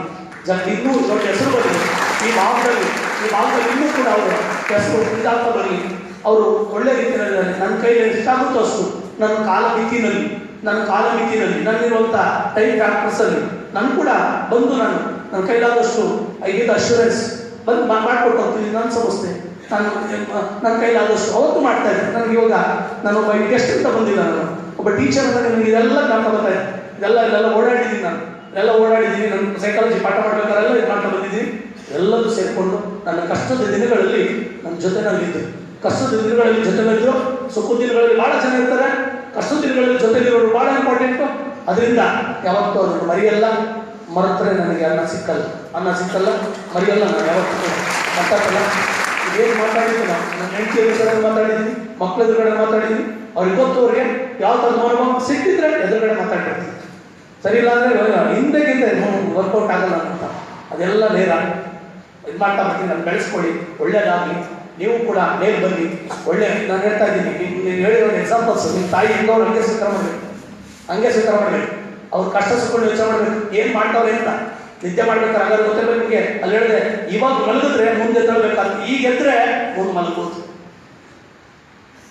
ವಾಚ್ಮ್ಯಾನ್ಗಳು ನೋಡಬೇಕು, ATM ಹತ್ರ ಕಾಯ್ತಾ ಇರ್ತಾರಲ್ಲ, 60 ವರ್ಷ 70 ವರ್ಷದವರು ಯಾಕೆ ಕಾಯ್ತಾವ್ರು ಹೇಳಿ ನೋಡೋಣ. ಅವರು ಅವತ್ತು ಹಾಳು ಮಾಡ್ಕೊಂಡವ್ರು, ಇವತ್ತು ಕಾಯ್ಕೊಂಡು ಕುಂತವು ಊಟಕ್ಕೆ. ಹಂಗಂದ್ರೆ ತಪ್ಪಲ್ಲ. ನಾನು ಯೂನಿವರ್ಸಿಟಿನಲ್ಲಿ ಆದಂಥ ಜ್ಞಾನೋದಯ ನನಗದು. PhD ಮಾಡ್ತಾ ಇದ್ದೆ. 1 ಗಂಟೆಯಲ್ಲಿ ಫೋನ್ ಬಂತು, 1 ಗಂಟೆ ರಾತ್ರಿ ಫೋನ್ ಬಂತು. ಯಾರೋ ಕರಿ ಬೀಳ್ತಾಳು, ಯಜಮಾನರು ನಮ್ಮ ಅಪ್ಪನ ವಯಸ್ಸವರು ಹೋಗಿ ಕರಿತಾವ್ರೆ. ಕೆಂಪು ಮೇಲೂ ಕತ್ತದು ಕರಿಯೋದು. ಅವ್ರು ಬಂದು ಏನಂತ ಗೊತ್ತಾ, ಹೊಸಿ ಕುಡಿಯೋಕೆ ಬಂದ್ರು. ಯಾಕೆ ಅಂತ ನೋಡತಕ್ಕ ನೋಡಿ ಸುಮ್ಮನೆ ಅವ್ರಿಗೆ ಅವರೆಲ್ಲ ಕುತ್ಕೊಂಡು ಚೇಷ್ಟೆ ಮಾಡಂತ ಫೋನ್ ಮಾಡೋರು. ಫೋನ್ ಎತ್ಕೊಂಡು ಕರೆಯೋನು ವಜ್ಜ, ಮೇಲೆ ಕತ್ತೋದು ಕರೆಯೋದು. ಅವ್ರು ಬರೋದು ಸುಮ್ಮನೆ ಫೋನ್ ಇಡೋದು. ಪಾಪ 3 ಸರಿ ಓಡಾಡೋದು. ನೋಡತಕ್ಕ ನೋಡಿದೆ, ಬರಿತಾ ಕೂತಿದ್ದೆ. ಇನ್ನೂ PhD ವರ್ಕಿತ್ತು. ಬರಿತಾ ಕೂತಿದ್ದೋದೆ, ಕಿಟಕಿ ಹತ್ರ ಹೋದ. ಕಿಟಕಿ ಫೋನ್ ಎತ್ತಿದ್ರಿ, ಇಲ್ಲ ಸಾರ್ ಹೊಡಿತಾರೆ ನನಗೆ ಬಂದ್ಬಿಟ್ಟು. ಯಾಕೆ ಫೋನ್ ಎತ್ತಿಲ್ಲ, ನೀನು ಯಾಕೆ ಇದೀಯ ಹಂಗೆ ಹಿಂಗೆ ಅಂತ ಹೊಡಿತಾರೆ. ನಾನು ಇದ್ದೀನಿ ನೋಡ್ಕೊಂತೀನಿ ಬಿಡು, ಎತ್ತಿಡ ನೋಡೋಣ ನಾನು ಯಾವನು ಬರ್ತಾನೆ ಅಂತ ಎತ್ತಿರಿಸಿದೆ. ಎತ್ತಿರಿಸಿ ಕೇಳಿದೆ, ನಮ್ಮ ಸೈಡಿಗೆ ಕುಡಿಸ್ಕೊಂಡು, ನಮ್ಮ ತಂದೆ ವಯಸ್ಸು ನಿನಗೆ ಯಾಕೆ ಬರ್ತಿದ್ದೀಯಾ ಅಂತ. 8,000 ರೂಪಾಯಿ ಕೊಡ್ತಾರೆ ನನಗೆ. ಮಗಳು ಮದುವೆ ಆಗೋ ಮಗಳಿದ್ದಾಳೆ ಮತ್ತು ಬಾಣತಿ ತನಕ ಬಂದಿದ್ದಾಳೆ ಮಗಳು. ಅವ್ರಿಗೆಲ್ಲ ನೋಡ್ಕೊಂಡ್ಬೇಕಣಪ್ಪ. 10,000 ಕೊಡ್ತಾರೆ. ಏಜೆನ್ಸಿ ಅವ್ರು 2,000 ಹಿಡ್ಕೊಂಡು 8,000 ಮಾಡ್ತಾರೆ ಅಂತ ಹೇಳೋದು. ಯಜಮಾನ್ರೆ, ನನ್ನಂಗಿದ್ದಾಗ ನೀವೇನು ಮಾಡಿದ್ರಿ ಅಂತ ಕೇಳಿ, ವೇಸ್ಟ್ ಮಾಡ್ಕೊಂಡ್ಬಿಟ್ಟೆ ಕಣಪ್ಪ ಜೀವನ, ಓಡಾಡಿಬಿಟ್ಟೆ, ಹಾಳು ಮಾಡ್ಕೊಂಡ್ಬಿಟ್ಟೆ. ಇವತ್ತು ನಾನು ದುಡಿಬೇಕಾಗಿತ್ತು. ನೀವು ಇದೊಂದು ಅರ್ಥ ಮಾಡ್ಕೊಂಡ್ರೆ ಸಾಕು. ನೀವು ಇವಾಗ ಎಚ್ಚೆತ್ಕೊಂಡ್ರೆ ಮುಂದೆ ಆರಾಮಾಗಿ ಮಲಗಿರ್ಬೋದು. ಈಗ ಮಲಗಿದ್ರೆ ಆಗ ಎದ್ದೇಳಲೇಬೇಕಾಗುತ್ತೆ. ಪ್ರಕೃತಿಯ ನಿಯಮ. ಇವತ್ತು ಯಾರ್ಯಾರು ಎದ್ದುಡಾಡ್ತಾವ್ರು ನೋಡಿ, ಅವರೆಲ್ಲರೂ ಕೂಡ ಅವತ್ತು ಮಲಗಿದ್ದರು. ಇವತ್ತು ಯಾರು ಮಲಗೋರು ನೋಡಿ, ಅವರೆಲ್ಲ ಅವತ್ತೇನು ಮಾಡೋರು ಹೇಳಿ ಬೇಡ. ನೀನೊಬ್ಬ ಆಫೀಸರ್ ಆದರೆ ನೀನು ಯಾವನು ಎದ್ದು ಓದ್ಕೊಂಡ್ರೆ ಓದುತ್ತಾನೆ, ಆರಾಮಾಗಿ ಇದು ಮಾಡ್ತಾರೆ, ಮಲಗುತ್ತಾರಲ್ವಾ. ವರ್ಕ್ ಮಾಡಿ, ಒಂದು 6 ತಿಂಗಳು ಹಾರ್ಡ್ ವರ್ಕ್ ಮಾಡಿ. ನಿಜವಾಗ್ಲೂ ಕೂಡ ಒಂದು ಒಳ್ಳೆ ವಾತಾವರಣ ಸಿಕ್ಕಿದೆ. ನೀವು ಧನ್ಯರು ಕಣ. ಎಷ್ಟೋ ಜನ ಮನೆಯನ್ನು ಕಾಯ್ತಾವ್ರೆ, ನಮ್ಮನ್ನು ಕಳಿಸ್ಬಿಟ್ರು ಸಾಕು ನಾವು ಓದ್ತೀವಿ ಅಂತವ್ರು. ನಿಮಗೆ ಚಾನ್ಸ್ ಸಿಕ್ಕಿದೆಯಾ? ನಿಮಗೆ ಚಾನ್ಸ್ ಸಿಕ್ಕಿದಲ್ಲ. ಯಾರೋ ಕಳ್ಸವ್ರ, ಕಷ್ಟಪಟ್ಟು ಕಳ್ಸವ್ರ, ಓದಿ ಹೋಗು, ನಾನು ಫೀಸ್ ಕಟ್ತೀನಿ, ನಾನೇನೋ ನೀವು ಕಲ್ಸಿ ನೋಡ್ಕೊತೀನಿ, ಹೋಗು ಅಂತ ಕಳ್ಸವ್ರಲ್ಲ. ನೀವು ಟ್ಯಾಕ್ಸ್ ಇಡಬೇಕು ಅವ್ರಿಗೆ, ಋಣಿಗಳಾಗಿರ್ಬೇಕು ನೀವು. ಅವ್ರಿಗೆ ಕಳಿಸಿದ್ದೀರಾ ನೀವು, ಅದಕ್ಕೆ ದೋಖ ಮಾಡಲ್ಲ ನಾವು. ಇನ್ನೂ 2 ಗಂಟೆ ಹೆಚ್ಚು ಓದ್ಬೇಕು ನೀವು. ಅಲ್ಲಿಂದ ಮನೇಲಿ ಓದೋದಕ್ಕಿಂತ ಇಲ್ಲಿ 2 ಗಂಟೆ ಹೆಚ್ಚು ಓದ್ಬೇಕು. ಯಾಕೆ? ನಿಮ್ಮನ್ನು ನಮ್ಮ ಕಳ್ಸೋರು ಮಾಡಿ. ನಿಮ್ಮೆಲ್ಲರೂ ಕೂಡ KS ಅಧಿಕಾರಿಗಳಾಗಿ PS ಎಲ್ಲ ಪಾಸ್ ಮಾಡ್ಕೊಳ್ಳಿ. ಸಮಾಜದಲ್ಲಿ ಒಳ್ಳೆ ಯಾರು ನೊಂದೋರಿಗೆ ಧ್ವನಿಯಾಗಿ, ನೊಂದೋರಿಗೆ ಧ್ವನಿಯಾಗಿ ಬರ್ರಿ ಯಜಮಾನ್ರಿ ಕೂತ್ಕೊಳ್ರಿ, ಏನ್ರಿ ನಾನು ಇದೀನಿ ಬಿಡ್ರಿ ಅಂತ. ಕಮಿಷನರು ಬರಲ್ಲ, PSI ಮಾಡೋದು ಕೆಲಸ ಅಲ್ಲ, ಕಾನ್ಸ್ಟೇಬಲ್ ಮಾಡೋದು ಕೆಲಸ. ಪೊಲೀಸ್ ಕಮಿಷನರ್ ಯಾರು ಸ್ಟೇಷನ್ ಬಂದಲ್ಲ, ಕುತ್ಕೋನಲ್ಲ ಅವನು, ಅವ್ನಿಗೆ ಸಿಕ್ಕದೇ ಇಲ್ಲ ಜನ. ನಿಮಗೆ ಸಿಕ್ಕೋದು ನಿಜವಾದ ಜನ. ಕಷ್ಟ ಸುಖಗಳು ಸ್ಪಂದಿಸೋ ತಾಕತ್ತು ಯಾರಿಗೆ ಗೊತ್ತಾ? ಒಬ್ಬ PC-ಗೆ, ಒಬ್ಬ PSI. PC-ಗೆ PSI ಸಿಕ್ಕುತ್ತೆ ನಿಮಗೆ ಚಾನ್ಸ್. ಕುತ್ಕೊಳ್ಬೋದು. ಪೊಲೀಸ್ ಕಮಿಷನರ್ ಕುತ್ಕೊಂಡು ಹೇಳಲ್ಲ, ಅವ್ರ ಹತ್ರ ಹೋಗೋದೇ ಇಲ್ಲ. ಯಾರು ದೊಡ್ಡ ಹೋಗ್ತಾರೆ ಅಷ್ಟೇ. ನಿಮ್ಮ ಹತ್ರ ಬರೋದು ರೀ, ಯಾರು ಹೊಡಿತಾನೆ ಸಾರ್, ಗಂಡ ಹೊಡಿತಾನೆ, ಕುಡಿದು ಬಂದು ಗಲಾಟೆ ಮಾಡ್ತಾನೆ ಅಂದ್ರೆ ನೀನು ಒಂದೇ ಒಂದು ಶಬ್ದ ಬಳಸಿ ಸಾಕು, ಏನಲ್ಲೇ ಅಂದ್ರೆ ಸಾಕು, ಅರ್ಧ ಮೀಟರ್ ತಂದೆ ಉಂಟ. ಕಮಿಷನರ್ ಬೇಕು 1 ಮೀಟರ್ ತೆಗಿಯಕ್ಕೆ, ನೀನು ಸಾಕು ಸ್ಟೇಷನ್ನಲ್ಲಿ ತೆಗೆದುಬಿಟ್ರೆ ಸಾಕು. ಅಂತ ವ್ಯಕ್ತಿಗಳಾಗಿ ನಿಮ್ಗಂತ ಭಾಗ್ಯ ಸಿಕ್ಕಲಿ ಭಗವಂತ ಅದೆಲ್ಲ ಕೊಡ್ಲಿ ಅಂತ ಆಶಿಸ್ತಾ ಈ ಸಂಸ್ಥೆಗೆ ಬಂದು ಕರಿತಾ ಇದ್ದೀರಾ. ಒಳ್ಳೆ ಗುರುಗಳ ಹತ್ರ ಕರಿತಾ ಇದ್ದೀರಾ. ನಾನು ಕೂಡ ಅವರ ಶಿಷ್ಯ ಅಂತ ಅಂದ್ಕೊಂಡಿದ್ದೀನಿ. ನಿಜವಾಗ್ಲೂ ಅವರು ಬೇಕಾದಷ್ಟು ಕಲಿಸಿದ್ದಾರೆ, ಕಲ್ತ್ಕೊಂಡಿದ್ದೀನಿ. ಬೇಕಾದಷ್ಟು ಮಾರ್ಗದರ್ಶನ ಮಾಡಿದ್ದಾರೆ. ಫಾರ್ಮಲ್ಲಿ ಇನ್ಫಾರ್ಮಲ್ಲಿ ನಿನ್ನಂಗೆ ಕೂತ್ಕೊಂಡು ನನಗೆ ಪಾಠ ಮಾಡದೇ ಇರ್ಬೋದು, ಬೇಕಾದಷ್ಟು ಗೈಡ್ ಮಾಡಿದ್ದಾರೆ. ಅದೆಲ್ಲವೂ ಕೂಡ ನಮ್ಸ್ಕೊಂಡ್ರೆ ನನಗೆ ಮುಂದಿನ ದಿನಗಳಲ್ಲಿ ಒಳ್ಳೆ ಇದಾಗ್ತಾ ಬರ್ತದೆ. ನೀವೆಲ್ಲರೂ ಕೂಡ ಅದಾಗಿ ಅಂತ ಆಶಿಸ್ತೀನಿ. ತಲೆ ಕೆಡಿಸ್ಕೊಬೇಡಿ, ಬೇರೆ ಬಗ್ಗೆ ಥಿಂಕ್ ಮಾಡಬೇಡಿ. ನೀವು ಬಿಟ್ಬಿಡಿ ಅವನ್ನೆಲ್ಲ. ನಿಮ್ಮ ಬಾಡಿ ನೀವು ಏನೋ ಒಂದು ಒಳ್ಳೆಯದನ್ನ ನನ್ನ ಗುರಿ ಅಂತ ಸಾಕಬೇಕು. ನಿಮ್ಮ ಗುರಿ ಅಂತ ಸಾಕಬೇಕು. ನಿಮ್ಮ ಗುರಿ ಅದು ಮುಂದಿರಬೇಕು. ನಿಮ್ಮ ತಂದೆ ತಾಯಿ ಕಣ್ಣು ಬರಬೇಕು. ಅವ್ರೇನು ಬಾಧೆ ಬಿಡ್ತಾವ್ರು ಅನ್ಬೇಕು. ಎಷ್ಟೋ ಸಾರಿ 5 ಗಂಟೆನಲ್ಲಿ ನಮ್ಮ ಲೆಕ್ಚರ್ ಒಬ್ಬರು ಬರೋರು 5 ಗಂಟೆ ಮೇಲೆ ಕ್ಲಾಸ್ ಆಗ್ತೀನಿ ಅನ್ನೋರು. 5 ಗಂಟೆ ಮೇಲೆ ಅವ್ರು ಹೇಳೋ ಒಂದು ಕಂಡೀಷನ್ಸು, ನಾನು 5 ಗಂಟೆ ಮೇಲೆ ನಿಮ್ಮ ಟೈಮ್ ಮುಗಿತು, ನೀವು ಬೇಕಾದ್ರೆ ಹೋಗ್ಬೋದು ಅಂತ. ನನ್ನ ಫ್ರೆಂಡ್ಸ್ ಎಲ್ಲ ಎದ್ದೋಗೋರು. ನಾನು ಎದ್ದೋಗ ಹೊರಟ್ರೆ 5 ನಿಮಿಷಕ್ಕೆ ನಮ್ಸ್ಕೊಂಡು ನಮ್ಮ ಅಪ್ಪ ಅಮ್ಮ ಇದ್ರು ಇಲ್ಲವ್ರು ಅಂತ ಕೂರಿ ದನ ಎಲ್ಲ ಇಟ್ಕೊಂಡು ಸೊಪ್ಪು ಹುಲ್ಲೊತ್ಕೊಂಡು ಎಷ್ಟೋ ಸಾರಿ ನಮ್ಮ ಅಪ್ಪ ಅಮ್ಮನ್ನ ಇದು ರೌಂಡ್ ಹಾಕ್ಸೇವೆ. ಏನು ಕುರಿಗಳು ಮತ್ತು ದನಗಳು ಪೊಲ್ಟಿ ಬಿದ್ದುಬಿಟ್ಟವ್ರು. ಈ ಅಪ್ಪ ಮತ್ತೋಗ್ಬಿಟ್ರೆ ಅಲ್ಲೇ ಇದಾಗಬೇಕಾಗುತ್ತೆ. ಬೇಡ, ನಾನು ಹಿಂಗೆ ಕೂತ್ಕೊಂಡು ಕೇಳೋಣ ಅಂತ ಕೂತ್ಕೊಂಡು ಕೇಳಿ 5 ನಿಮಿಷ 10 ನಿಮಿಷ ನೀವು ಮನೆ ಬಗ್ಗೆ ರಿಕಾಲ್ ಮಾಡಿರಿ. ಯಾವ ವ್ಯಕ್ತಿತ್ವ ನಿರ್ಮಾಣನೂ ಬೇಡ ರೀ. ನಿಮ್ಮ 10 ನಿಮಿಷ ನಿಮ್ಮ ಜೀವನದ ಬಗ್ಗೆ ಯೋಚನೆ ಮಾಡಿ, ರಿಫೈನ್ ಆಗ್ತೀರಿ. 10 ನಿಮಿಷ ಕೂತ್ಕೊಂಡು ಯೋಚನೆ ಮಾಡಿ, ನನ್ನ ಜೀವನ ಎಲ್ಲಿ ಹೋಗುತ್ತೆ, 5 ವರ್ಷ ನನ್ನ ಹೆಂಗೆ ನೋಡ್ತಾರೆ ಜನ, ನಾನು ಎಲ್ಲಿರ್ತೀನಿ ಎಲ್ಲ ಥಿಂಕ್ ಮಾಡಿ. ಗ್ಯಾರಂಟಿ ಇದಾಗುತ್ತೆ. ಇವೆಲ್ಲರಿಗೂ ಕೂಡ ಭಗವಂತ ಒಳ್ಳೇದು ಮಾಡಿ. ಥ್ಯಾಂಕ್ ಯು ಇಂಥ ಮತ್ತೆ ಎಲ್ಲ ಸಾಕು ಎಲ್ಲರೂ ಕೂಡ ನನಗೆ ಹಳೆ ಸ್ನೇಹಿತರುಗಳೇ, ನಾವೆಲ್ಲ ಒಟ್ಟಿಗೆ ಇದ್ದವ್ರು ಇವರೆಲ್ಲ. ಅರ್ಥ ಆಯ್ತಲ್ಲ, ಯಾರು ಕೂಡ ಹೊಸಬ್ರೇನಲ್ಲ, ಎಲ್ಲ ಹಳೆ ಮುಖಗಳು. ಅರ್ಥ ಆಯ್ತಲ್ಲ, ಹಳೆ ಮುಖಗಳೆಲ್ಲವ ನಾವೆಲ್ಲ ಪಾಠ ಮಾಡ್ತಿದ್ರು ನಮ್ಮ ಸಾರಡಿನಲ್ಲಿ ಎಲ್ಲ ನಾವೆಲ್ಲ ಕೆಲಸ ಮಾಡಿದಂಥವ್ರು. ನಾನು ಕೂಡ ಇಲ್ಲಿ ಬೀರದಾಸ್ ಸಾರ್ಗ ಕ್ಲಾಸಿಗೆ ಬರ್ತಾ ಇದ್ದಾನೆ, ರೆಗ್ಯುಲರ್ ಬರ್ತಾ ಇದ್ದಾನೆ. ಈಗೆಲ್ಲೋ ಟೈಪ್ ಫ್ಯಾಕ್ಟರ್ಗಳು ನನಗೆ ಅನೇಕ ಒತ್ತಡಗಳು ಇರೋದ್ರಿಂದ ಅದರಿಂದ ಬರೋಕ್ಕಾಗ್ತಾ ಇಲ್ಲ. ಬುಕ್ಸು ಅದು ಇದು ಎಲ್ಲ ಹೆಚ್ಚಾಗಿರೋದ್ರಿಂದ ಗ್ಯಾರಂಟಿ ಬರ್ತೀನಿ, ಬಂದು ಕ್ಲಾಸ್ ತಗೋತೀನಿ. ಒಂದಿನ ಪೂರ್ತಿ ನಾನು ಎಂಗೇಜ್ ಮಾಡ್ತೀನಿ, ಒಂದು ದಿವಸ ಪೂರ್ತಿ ಎಂಗೇಜ್ ಮಾಡ್ತೀನಿ. ಅರ್ಥ ಆಯ್ತಲ್ಲ, ಅವತ್ತ ಇವೆಲ್ಲ ಮಾತಾಡೋದೇ ಇಲ್ಲ, ಬರೋ ಸಬ್ಜೆಕ್ಟ್ ಮಾತಾಡ್ತೀನಿ. ಅರ್ಥ ಆಯ್ತಲ್ಲ, ನಿನ್ನ ಎಕ್ಸಾಮ್ಸ್ ಹೇಗೆ ಪ್ರಿಪೇರ್ ಆಗೋದು ಮಾತಾಡೋಣ. ಅರ್ಥ ಆಯ್ತಲ್ಲ, ಅವತ್ತೆಲ್ಲ ನನ್ನ ಕೈಲಾದಷ್ಟು ನಿಮ್ಮನ್ನ ಪ್ರಿಲಿಮ್ನಲ್ಲಿ ಒಂದು 10 ನಂಬರ್ ಬರೋಕ್ಕಾಗ ನನ್ನ ಕೈಲಾದಷ್ಟು ವ್ಯವಸ್ಥೆ ಮಾಡಬೇಕು. ಆದರೂ ನಾನು ಕೊಟ್ಟಂಥ ಅವರ ಇದಕ್ಕೆ ನಾನು ಕೊಟ್ಟಂಥ ಸೇವೆ ಆಗುತ್ತೆ. ಒಂದು 10 ನಂಬರ್ ನನ್ನಿಂದ ಬಂದರೆ ನಾನು ಅವ್ರಿಗೆ ನನ್ನ ಕೃತಜ್ಞತೆ ಸಲ್ಲಿಸಿದಂಗೆ ಆಗ್ತದೆ. Thank you. ಇನ್ನೊಮ್ಮೆ ಬರ್ತೀನಿ ಗ್ಯಾರಂಟಿ, ಒಂದು ಸ್ವಲ್ಪ ಫೀಲ್ ಮಾಡ್ಕೊಂಡು ಬರ್ತೀನಿ. Thank you for all.